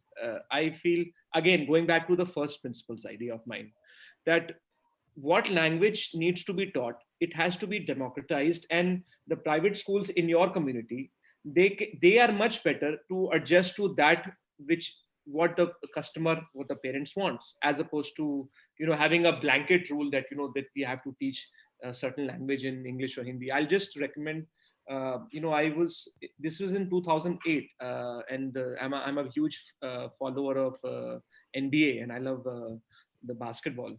And what I realized was that Kobe Bryant, now he's no more, he died this year, but he spoke about in 2008 when the American Dream Team, the Team USA of basketball, they were planning to go to Beijing, and he wanted to really talk to all the press reporters in Beijing in Cantonese and Mandarin. So he learned that on his own accord because he saw a market that he could make a difference in. Right. So this is something which I feel that there has to be a practicality element for people to learn. Let's say if I want to learn a new programming language, it has to depend upon, I'm just giving my opinion here. It has to depend upon what the job market for that language is. So if I want to learn Python, I mean, what I want to learn, it depends upon what is in market and what people are valuing. So it's something which the market forces, again, going back to the idea of Elon Musk, that the first principles idea that it should be my choice, that if I see an opening, an opportunity that it's why did we learn English? Because English was becoming the first language of the world in a way. It has become. Now, if Hindi is going to become the first language of the world, then obviously I will start brushing up, I'll start taking more classes of my 5, 6, अपनी पंक्तियां हिंदी में पंक्तियां and पर्यायवाची क्या होते हैं, So these things which I'll start to, refresh those things once again. So there has to be a pull. You can do a push or you can do a pull model. So I Agree. think that the market should pull you in that direction, I feel, as opposed to it's being like force fed ki nahi, this is, you have to do this. That's my personal take on this matter. 100%. This is a good note to actually, we should have started with. Everything that we are talking here is a personal note. Disclaimer does not reflect the organizations we are associated with. Yeah, personal. It's a personal note, yes. It's all personal reflection. Please take it as our own based on individual experience. Anyway, this language part of it is one portion where actually I am least bothered about. Let me tell you why. Okay. Number one reason, it's already, there are so many people who have talked about it, written articles about it, even done dharna and rally about it, right? That's one. Therefore, I don't want to touch. Second thing, because I see there is more reasons to politize. I mean, if you think politically, then this becomes an issue. But otherwise, it is not as major an issue. Why? You see, even the first time the first draft had come on NEP, once again, that background happens to be context interesting. We had like two committees, the TSR Subramaniam committee and then the Kasturi Rangan committee. The first committee, I mean, there's so many. If anybody is taking notes, you can definitely spend like 3-4 days just going through what Amit is suggesting here. So I think we'll try to put up these links. What we will do is we'll put the links to all of this, what you've said. We'll try to, that Facebook page of ours, we'll just put those links so that if people want to do even deeper dive, they can go even further into the rabbit hole. Right. So first time, even when TSR Subramaniam committee came up with a draft recommendation for NEP, and there was a recommendation on the mother tongue to be used as the language of instruction. And immediately there was a reaction, and the most prominent reaction actually came from down south, Tamil Nadu. And they said, this is one way of imposing Hindi on us. Anyways, and therefore, so when, in our governance political framework, who is the other part of custodian to kind of advocate for citizens' right, which is the opposition parties or the parties which is not part of the government. And they are also supposed to represent the interest of the people because they are also elected representatives. And while you're looking for what are the politically sellable, issues coming out of draft NEP, you find easy to pick up his language because you can play on the sentiments, etc. Now, why I'm still saying it is irrelevant? Because once again, this recommendation was part of 1968, was part of 92, is part of 2020. So has already been said, tried, executed, worked, did not work. Well, market forces, once again, market forces meaning, मैं बोल रहा हूँ ना, that you are not capitalizing on the trend. The trend is if the parents are choosing private schools because their aspiration is English language or whatever language, right? और उस पे build up करके, and the document directly says that it is recommended. It is not mandatory. हाँ, अब यहाँ पे glitch आ सकता है. Glitch क्या आ सकता है? When at a state level, so let's say your UP government says to follow the recommendation of NEP, we are passing on a rule making it mandatory that everyone will have to teach it. तभी भी वो problem करेगा, थोड़ा problem करेगा.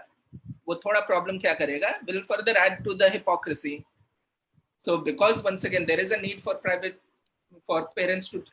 want their kids to learn English or whatever language, और मना कर रहा है तो क्या होगा? आप कहोगे कि हाँ भाई नहीं हम स्कूल में तो हिंदी में पढ़ाते हैं या भोजपुरी में पढ़ाते हैं या तमिल में पढ़ाते हैं, but you will teach in English, and once again you can bribe and figure out informal way of managing the system. This is exactly what already happened. So Hindi becomes a problem politically in Tamil Nadu, but I know schools in Tamil Nadu who teach Hindi because वहाँ पे parents का aspiration है, because when the kids in Tamil Nadu or Karnataka, they learn Hindi, then they feel they are they have the mobility to the northern India as well. Otherwise, when they move to North India in search of job, let's say Delhi or Mumbai, they feel that they are coming from abroad. They are not able to communicate, and And therefore so again, is going back to Hindi. my point, just sorry to interrupt. Going back to my point, it's again the market forces. So if there are Exactly, jobs in the market, exactly. if there are jobs in the private sector and they are in Delhi and in this north area, then obviously it makes sense for them to learn another language as opposed to saying we'll stick with our mother tongue. So for kids in Tamil Nadu, learning Hindi helps them better integrate with Northern India. Kids in Northern India learning English builds upon aspiration to further integrate to better in Delhi, South. If they are going down south, the English could be possibly only language through which they can communicate because they cannot learn Telugu, Tamil, Kannada, Malayalam, all of these. And also is an aspiration language. The other thing is it gives the mobility, the economic power. The moment you think you can speak English, English also happens to be a skill, right? It's just not any language, just a language. It also is kind of skill which can give you money, generate money. English speaking karne ke liye you can translate, you can be travel guide, etc., etc. So it gives you mobility, it gives you economic power, and therefore there is. But at the same time, I'm completely, it does not mean that I'm against the idea, because once again, for me, what is my first principle, coming back to first principle of a framework to assess the thing, anything, learning outcome. भाई बच्चे को सीखने को चाहिए, उसको समझ में आना चाहिए. अगर लेट्स से 5 साल का 6 साल का बच्चा है, मेरे पास आ रहा है, उसके घर में सब लोग हिंदी बोलते रह रहे हैं, तो इवन टू टीच इंग्लिश मेरे को उसको भी पहले हिंदी में ही समझाना होगा ना कि इंग्लिश क्या है. मेरे को बताना ही होगा कि एप्पल मीन्स सेब होता है ना. तो the language of instruction can certainly be Hindi or whatever mother tongue, no problem. If it adds to learning outcome, by default, all of these private schools and others are also not full. Na? They are the players and dealing day to day with the kids and the parents. तो वो adopt कर लेंगे. और अगर parents का aspiration is going in a different direction, there are informal ways to deal with it. And in any case, mandatory करना बहुत मुश्किल है. There will be a lot of politics, and it does not go with the democratic fiber of the country. Well, with a disclaimer, with an asterisk. तो मुझे नहीं लगता कि इस पे बहुत ज्यादा परेशान होने की बात है. अच्छा, इंटरेस्टिंग फैक्ट यहाँ पे और भी चीज बता देता हूँ.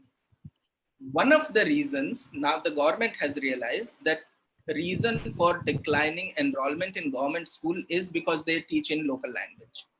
So okay, this the okay in mother tongue. क्योंकि पेरेंट्स का एस्पिरेशन इंग्लिश की तरफ जा रहा है. Yeah, aspiration. So there is a, this just seems that it's like a when you talk about free market. एक बात मैं ऐड कर देता हूँ. So even just new chief minister in Andhra Pradesh, Jagan Reddy, he has already planned, announced, and work in progress to convert their state-owned school, which was teaching for them the language of instruction so far was Telugu. He is converting his state government schools into English schools. Wow. Goa, the state-run schools used to teach in Konkani.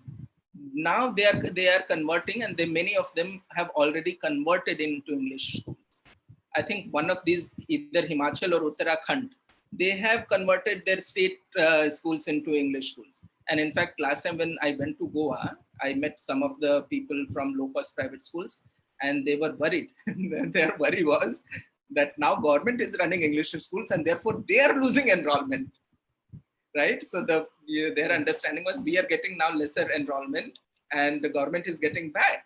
And therefore, because it is the trend, it is the state governments themselves will junk this idea.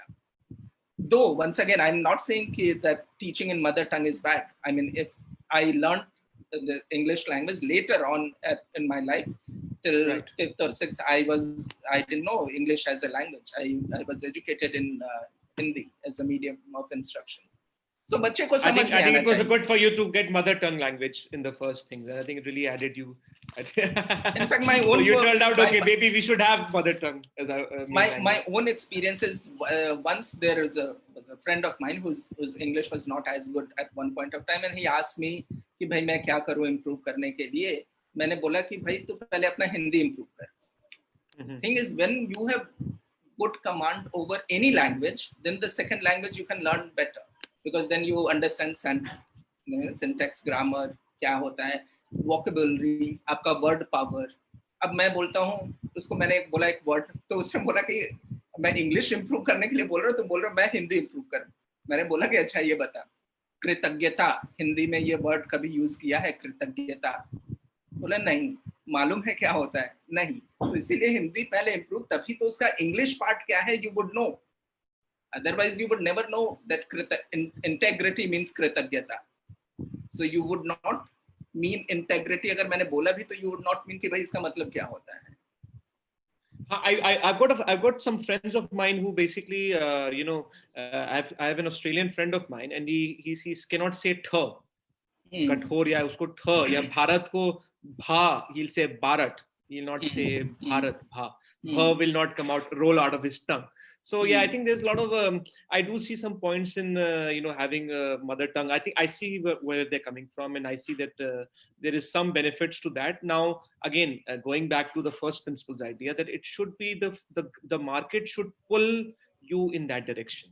Like you should want, like there should be an aspiration which should come from the parents, from the market, that okay, the trend is not towards this thing, it's going towards this. For example, becoming a computer engineer, aaj se 20 saal pehle, 30 saal pehle, it was not even there. It was not that somebody told you that now you should learn coding because it's whatever, there's a political science angle to it, but it was just basically said, okay, this is the right thing to do, and then the market just pulled you in that direction. So थोड़ा सा disclaimer और clarification यहाँ पे दूंगा. The moment we word use like market ना, लोगों का understanding, that's my once again my personal perspective and personal experience. People have different meaning and understanding to this word market. और इसलिए यहाँ पे basic, once again following your first principle, say always when this comes to taking a decision of this kind ना, anything, you say who is closest to the kid, who understand the kids the best, उसको decision लेने दो. That person और the institution is far well equipped to take more appropriate decision than people sitting in Delhi और the state capital और wherever. So it's a simple decentralization of decision making. Instead of government deciding that you teach in mother tongue, etc., or English or French or Japanese or whatever, you empower the parents, the school, the teachers to decide कि ये बच्चे को मैं कैसे पढ़ाता हूँ तो समझ में आता है.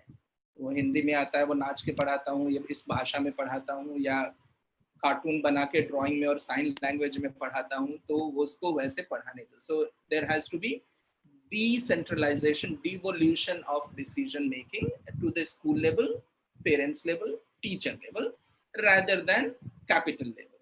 That's a simple, basic, my first principle. I'll before we conclude now, just my last point here, and I just wanted to, because this we are talking about NEP, I had a personal point to be made.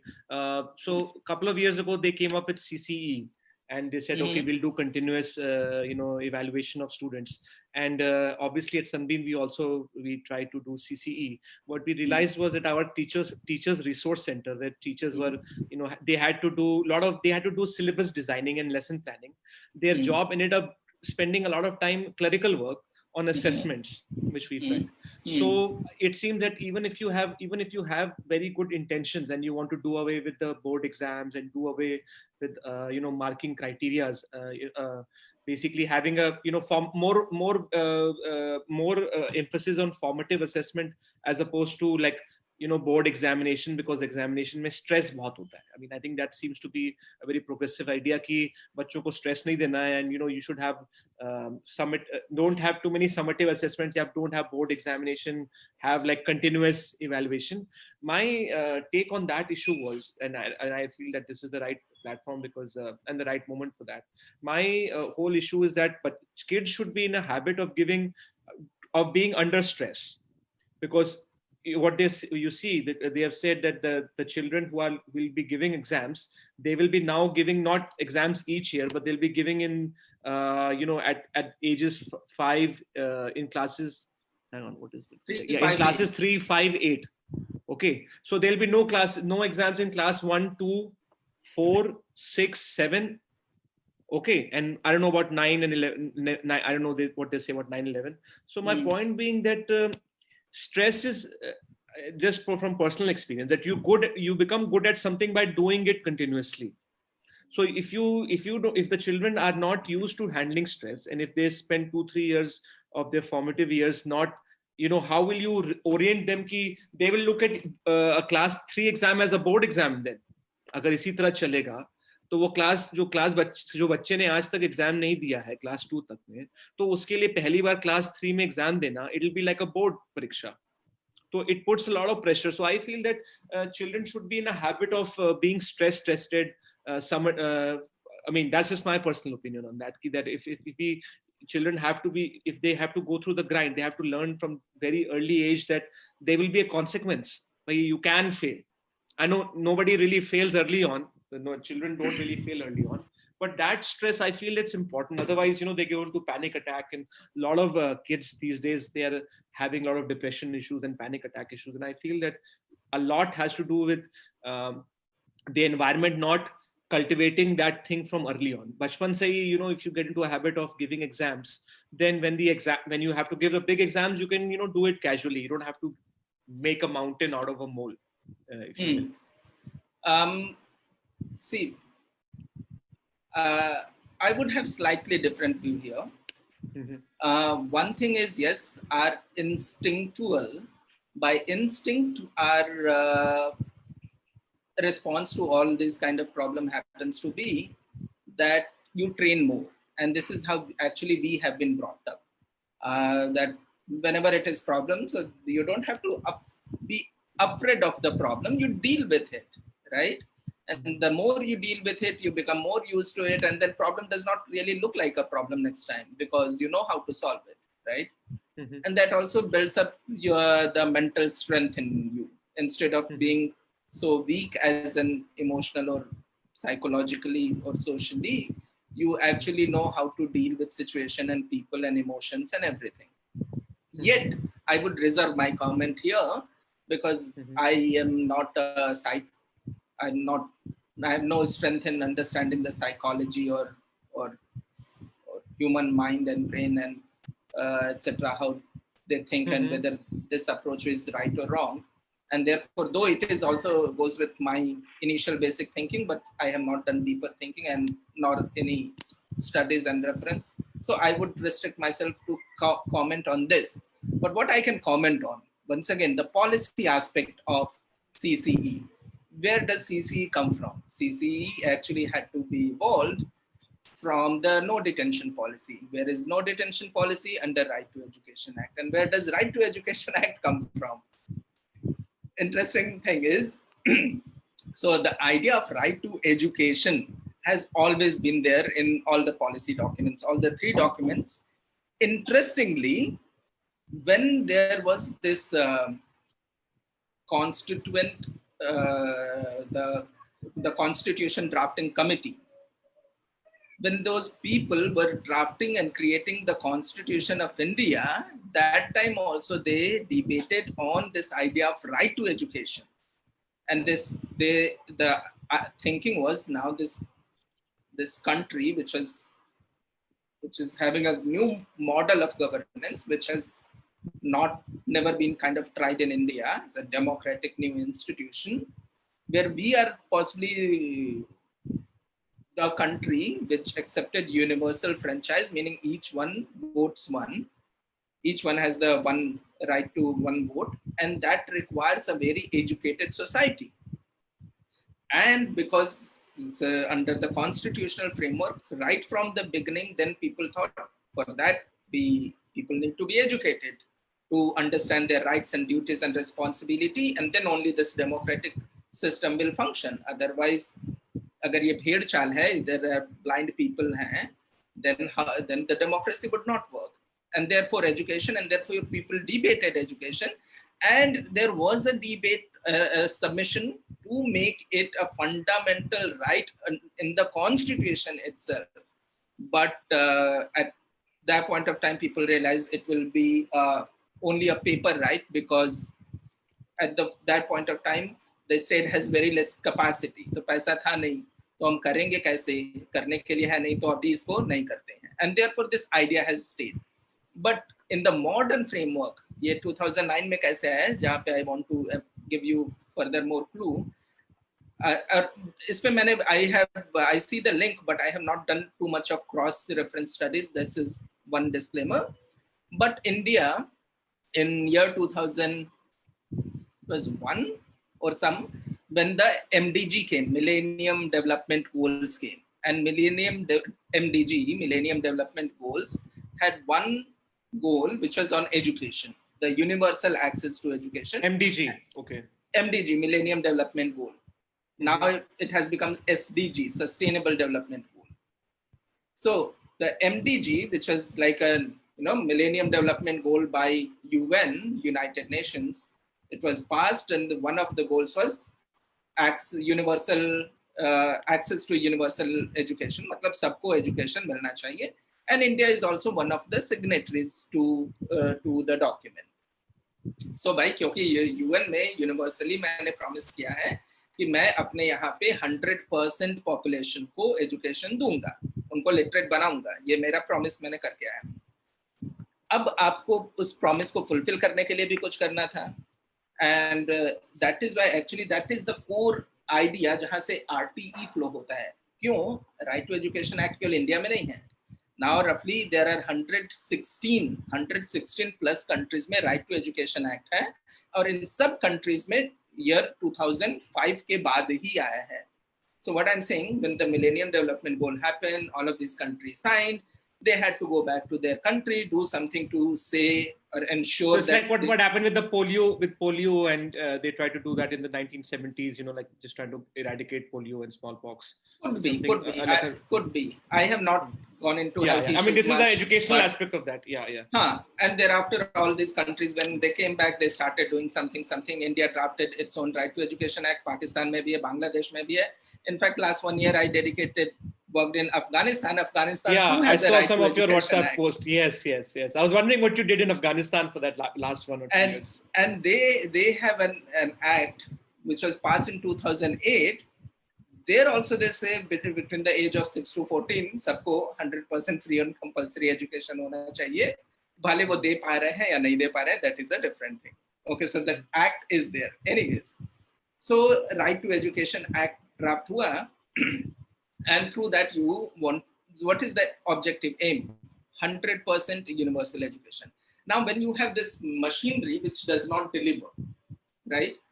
Then how would you ensure? And that is where actually I smell a big fraud. And और उसमें इसलिए 1 to 8 तक में, because enrollment तो आप ले लोगे, right? बच्चे को जाके आप enroll तो करा लोगे, but because quality खराब है तो वो drop out हो जाते हैं. And even the current statistics says by 12th आपका enrollment only 56% रह जाता है. This is the latest. जब 2009 में आया था तो उससे भी कम था. Only roughly 40-45 or below 50% ही है जो बच्चे कि 10th 12th तक रुकते हैं. Otherwise maximum drop out होते हैं class 6 में, class 8 में. Class 6, class 8 में drop out होना शुरू हो जाते हैं. So admission तो कर लोगे, आप enrollment तो कर लोगे, but students are not going to stay. Why? Because आप पढ़ाओगे तो वो पास करेंगे तभी तो नेक्स्ट क्लास में जाएंगे तो स्टे करेंगे. अगर उन्होंने पढ़ाई नहीं किया, टीचर हमारे नहीं पढ़ा पाए, फेल हो गए बच्चे, तो वो तो आगे क्लास में जा ही नहीं पाएंगे. तो हम तो कभी वो 100% मीट ही नहीं कर पाएंगे. And then comes the no detention policy. No detention policy. Yes. What does it mean? So it's basically inflation, certificate inflation. As an idea, it's such a rosy idea. I'm all for it. And therefore, I'll also tell you what is my key learning from the no detention policy. Anyways, so अभी आपको करना था तो इसका simple practical मतलब ये हुआ कि class 1 में एक बच्चा enroll करता है, class 8 तक कुछ हो या ना हो, 8th में उसको आप certificate दे दोगे, and which means in your data आपने by you which means you have provided 6 to 14 years का सबको education. So 100% education का आपको खिताब भी मिल जाएगा, and then you actually play on, yeah, kids are getting stress and all of those and suicide case and etc. So, and therefore no detention policy, even with all this idea. And idea is beautiful. What was the idea? And that is where actually once again I go back to this machinery. So the idea was that instead of putting pressure on students, because if students are not learning, or let's say students fail, why do they fail? Because they have not understood. Why they have not understood? Are they crazy? Are they, there is some disability? Can't they understand? This is a basic cheez to aap padhate ho. The simple reason is because the teacher is not able to impart properly. Educators ko wo nahi kar raha hai. So what was the idea with no detention policy? That will put further more accountability. So it was never supposed to be understood as a no-fail policy. It was supposed to be understood as a 100% students pass policy. मतलब कि teachers has to, teach all kids. जो हमने शुरू में बात की ना कि एक क्लास में there is no way कि एक टीचर 50 बच्चों का all 50s का लर्निंग का असेस कर ले, वो एक दो बच्चे उसको हाथ खड़ा कर दे कि हाँ समझ में आ गया, वो he thinks my job is done. So their idea with the no detention policy is no, you have to make sure that 100% students have understood the concept, and therefore you have to do assessment. It has to be continuous. ऐसा भी नहीं है कि साल में quarterly or 6 monthly or yearly exam होगा तब पता चलेगा. By the time it will be too late to fill the gap, and therefore आपको उसी समय करना है. Right. But it was understood as a no fail policy, और क्योंकि teachers वो once again वो machinery को work नहीं करा पाए, तो no detention. Now what happened to its consequences? The consequences was disastrous decline in learning outcome of the kids. Now other thing is this is the ASER report. The ASER report, ASER, Annual Status of Education Report. So उसमें क्या उन्होंने बोला है, and this was one time when the learning level of students started declining, not only just in government schools, even in private schools. क्योंकि private schools में भी the motivation, one way to kind of tell kids कि भाई पढ़ो, नहीं तो pass, नहीं तो fail हो जाओगे, etc. जो भी धमकाने का वगैरह जो भी काम करते थे. But now they're not failing. They're not no detention नहीं policy. है, और कुछ टीचर्स को भी और कुछ पेरेंट्स को भी लगने लगा कि अब तो हम ज्यादा पावरफुल हो गए, टीचर ने कैसे बोल दिया, डांट दिया, मार दिया, In no way I'm advocating that. Once again a disclaimer, but the thing is it was taken as a free ride, and they spoiled the idea. And therefore what is key learning? My key learning is all of these ideas are good. These are all very good ideas. Even the जो बहुत अच्छे ideas इस new education policy में है ना, these are good ideas. The reform will change the shape and color and size and way of thinking about education, but it has to come as a bottom-up approach, not as a top-down approach. Specifically, agar private schools, aaj bhi I know there are many private schools who are like champion of no detention policy and they want to implement in their school, but they do it honestly with the key purpose. जो उसमें बताया ना 100% students should pass. With that idea, they have assimilated that idea, adopted, believed, and practicing, and they have given good result. But in a government machinery, you cannot do it. And therefore, these good ideas will succeed when tried in private, but fail when tried in public. That's my key learning. Yeah, great. So I think we will, we are almost hitting the 2-hour mark here. So we will just I was just thinking that it's basically like it's a very geeky thing which we have done. We've gone 2 hours deep into this.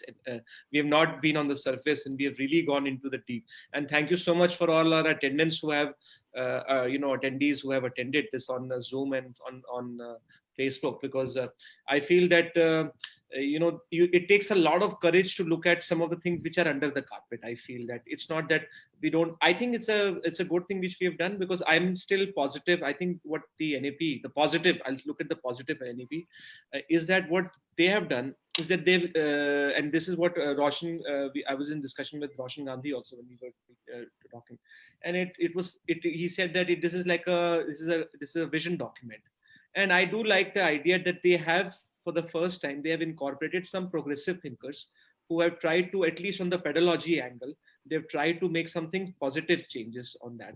So I feel that there's still a lot of work to do, but at least I think that we are starting to have positive conversations, even with Dilip and Bharti Thakur and education world, and what all Fiki, Anisa, and all of you guys are doing it. I think these interesting conversations are now slowly happening in our education circles, and we are looking at more liberating education. I think that's what the key lesson from NEP is, that let's look at liberating the education sector of India. So thank you so much, Amit, for being with us and enlightening all our people who have been with us today. And I'm sure there's so many notes I've made. I'll just show it to all of you. There's so many notes I've made from today's things which we have discussed. In fact, I had to prepare a lot just to be in a conversation with you, because I knew that this conversation could go in many different directions, and this could go. So we had to still keep a time limit to it. So with this, I would just like to request. Adit, are you still there? Is Adit? Yes, yes, sir. Yes, sir. Oh, great! You've been here with us throughout. Yes, my God, Adit, you've been. It's been a very nerdy and geeky conversation we've had. We've taken such a deep dive into it that we don't know when if we'll even come back out of this. It's like the going into the sea and then coming back. So thank you so much. Yeah, we have with us Honorable Chairman of Sunbeam Group, Dr. Deepak Madhok. Just to wrap up, sir, may I request you to please put your final thoughts to this very engrossing discussion to bring the curtain down this evening. Really, I've been listening to most of the conversation today off and on, and for the past 2 hours, the way both of you have dissected the issues, it speaks volumes about Dr. Amit Chandra's fresh approach, and to Harsh's discovery methods. The thing is that right now, you see, we want to become a Vishwa Guru. I would end up by saying just a small thing, that a country of 136 crore people buys 5 jets from a country of 11 crores or 9 crore people for a cost of, again, I'm just talking in crores today, a cost of maybe 16,000 crores or something. So who's the Vishwa Guru, us or them? So, you could talk anything, and the emperor doesn't have any clothes. You could keep on hammering things off and on. And until and unless we understand the gray areas, the flaws, the reason for our debacle in the last 74 years or 75 years, why we have not developed, why we have not even elected governments who can govern properly, why we are even fighting for non-issues today, why there is caste, why there is so much of religious and caste tensions in this country. So education, if you don't have good education, if you don't stimulate good education, nothing's going to happen. Whether it's a private school or a government school, the child is not learning in India today. And that's the reason why most of the people now rush towards private schools. You have and pay for many incompetent players also, but there is no alternative, to tell you the truth. But I would sum up by saying that if 50% of the students all over the country are studying in private schools, it means almost about 13 crore children are studying in private schools. So out of 26, so 13 crore students studying in about 2.5 lakh of schools. And half of those schools have a fee which is less than rupees 500 rupees. And almost 40% have fee which is less than 1,200 or 1,500 or 2,000. So I mean, only 9% have fee higher than 2,000 rupees. 70% below 1,000 rupees. 70% below 1,000 rupees. Thank you. And what kind of we are talking of the and no one tells us about the expenditure, about the elephant in a room. I've been talking in and out about this in many other forums also, but everybody just hears this from one ear and just doesn't give any heed to it, because there is a massive elephant in this room, and that elephant is the per student cost per month made by different governments in India. So out of the 30 states or 32 union territories and states, what is the average spending per student, per child of a government in the government education department? A few days back, somebody from the government itself told me about 50 crore tender of question papers of the UP board examinations or some other board examination. I'm not very sure. So, so much going for tenders and what kind of question papers are being printed or not. It was a scam which the CBI was investigating. So, there are all kinds of things lying, and there are teachers who get paid. There was another scam going on when a teacher was working in 25 different schools. So and now you have to even cook breakfast for the children. I heard about that part also. Yes. So the teachers have become khansamas mostly, and they have to cook, and they have to, the village pradhan is the person who takes all the food from them. So it's a never ending when something, there is a food poisoning case in the villages. It's a sad story, and instead of looking into that big elephant, we are only criticizing, and we don't give any credit to the private education sector, which is doing a very, very good job.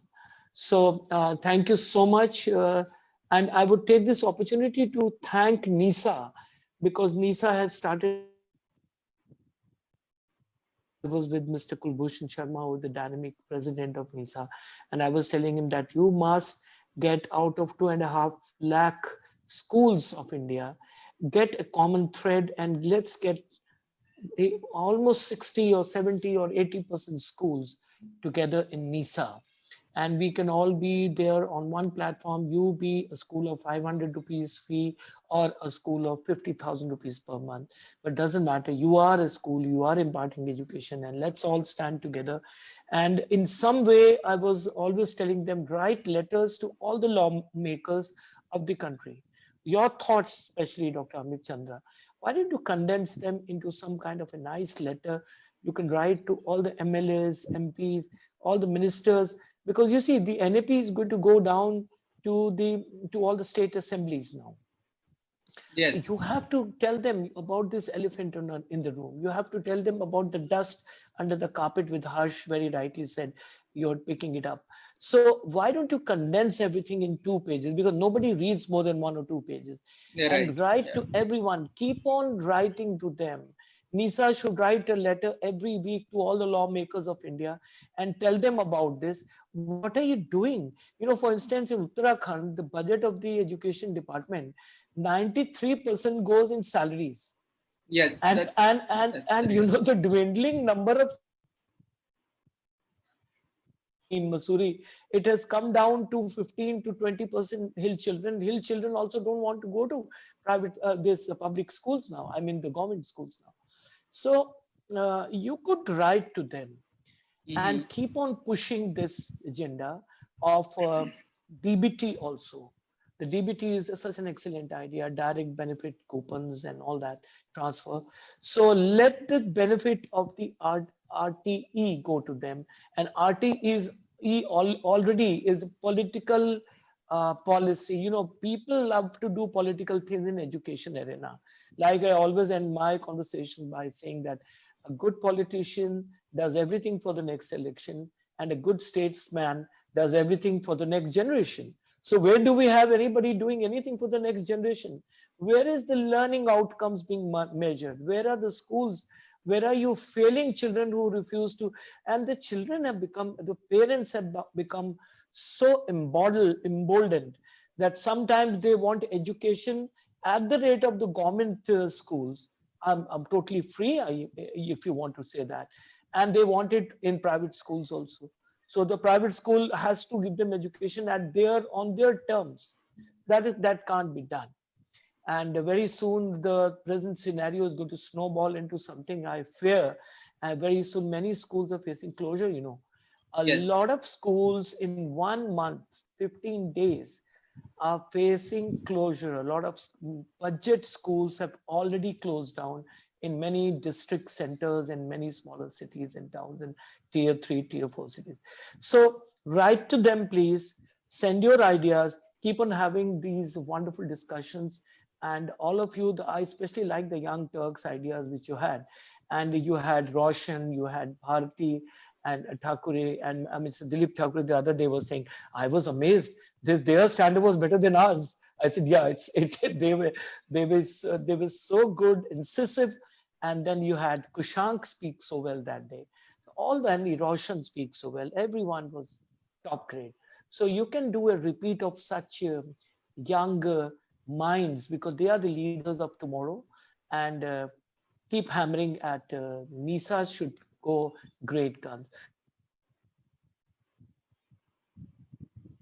Incisive discussion today, in depth, as you said it.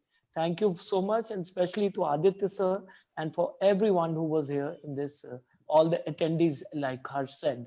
And thank you so much, Amit, for this wonderful session. I'm really amazed by the expanse and the depth of your knowledge. And the past 4 years, you have accumulated lots and lots of it. Congratulations to all of you. Well done, Harsh. Today, well spoken, both of you. Thank you so much. Jai Hind. Thank you very much, sir. Thank you. Thank you. Thank you so much. Thank you, sir. Thank you, Harsh, sir. Thank you, Dr. Amit. You're going through. It was an absolutely wonderful listening to you. We leave today from this platform with the expectation that some other day, some other evening, we are going to dive deep into another platform of knowledge exploration. And like Harsh sir said, we are going to pull out a few more carpets and to see what lies behind the carpets. Thank you so much. Wish you everyone all the best. One second. Before Aditya, yes. Hello, Yes, hello. Yes. Yeah, Amit, you want to? You're doing Shiksha Bachao Abhiyan, and I think 51 days ka abhiyan tha you were doing. So, can you want to?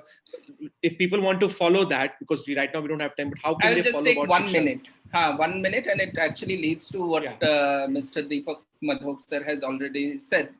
One of the ideas to write to all the legislators, so all the MLAs and MPs, which is a part of the campaign. So this is what I briefly wanted to say, that NISA, which is National Independent Schools Alliance, has launched a campaign.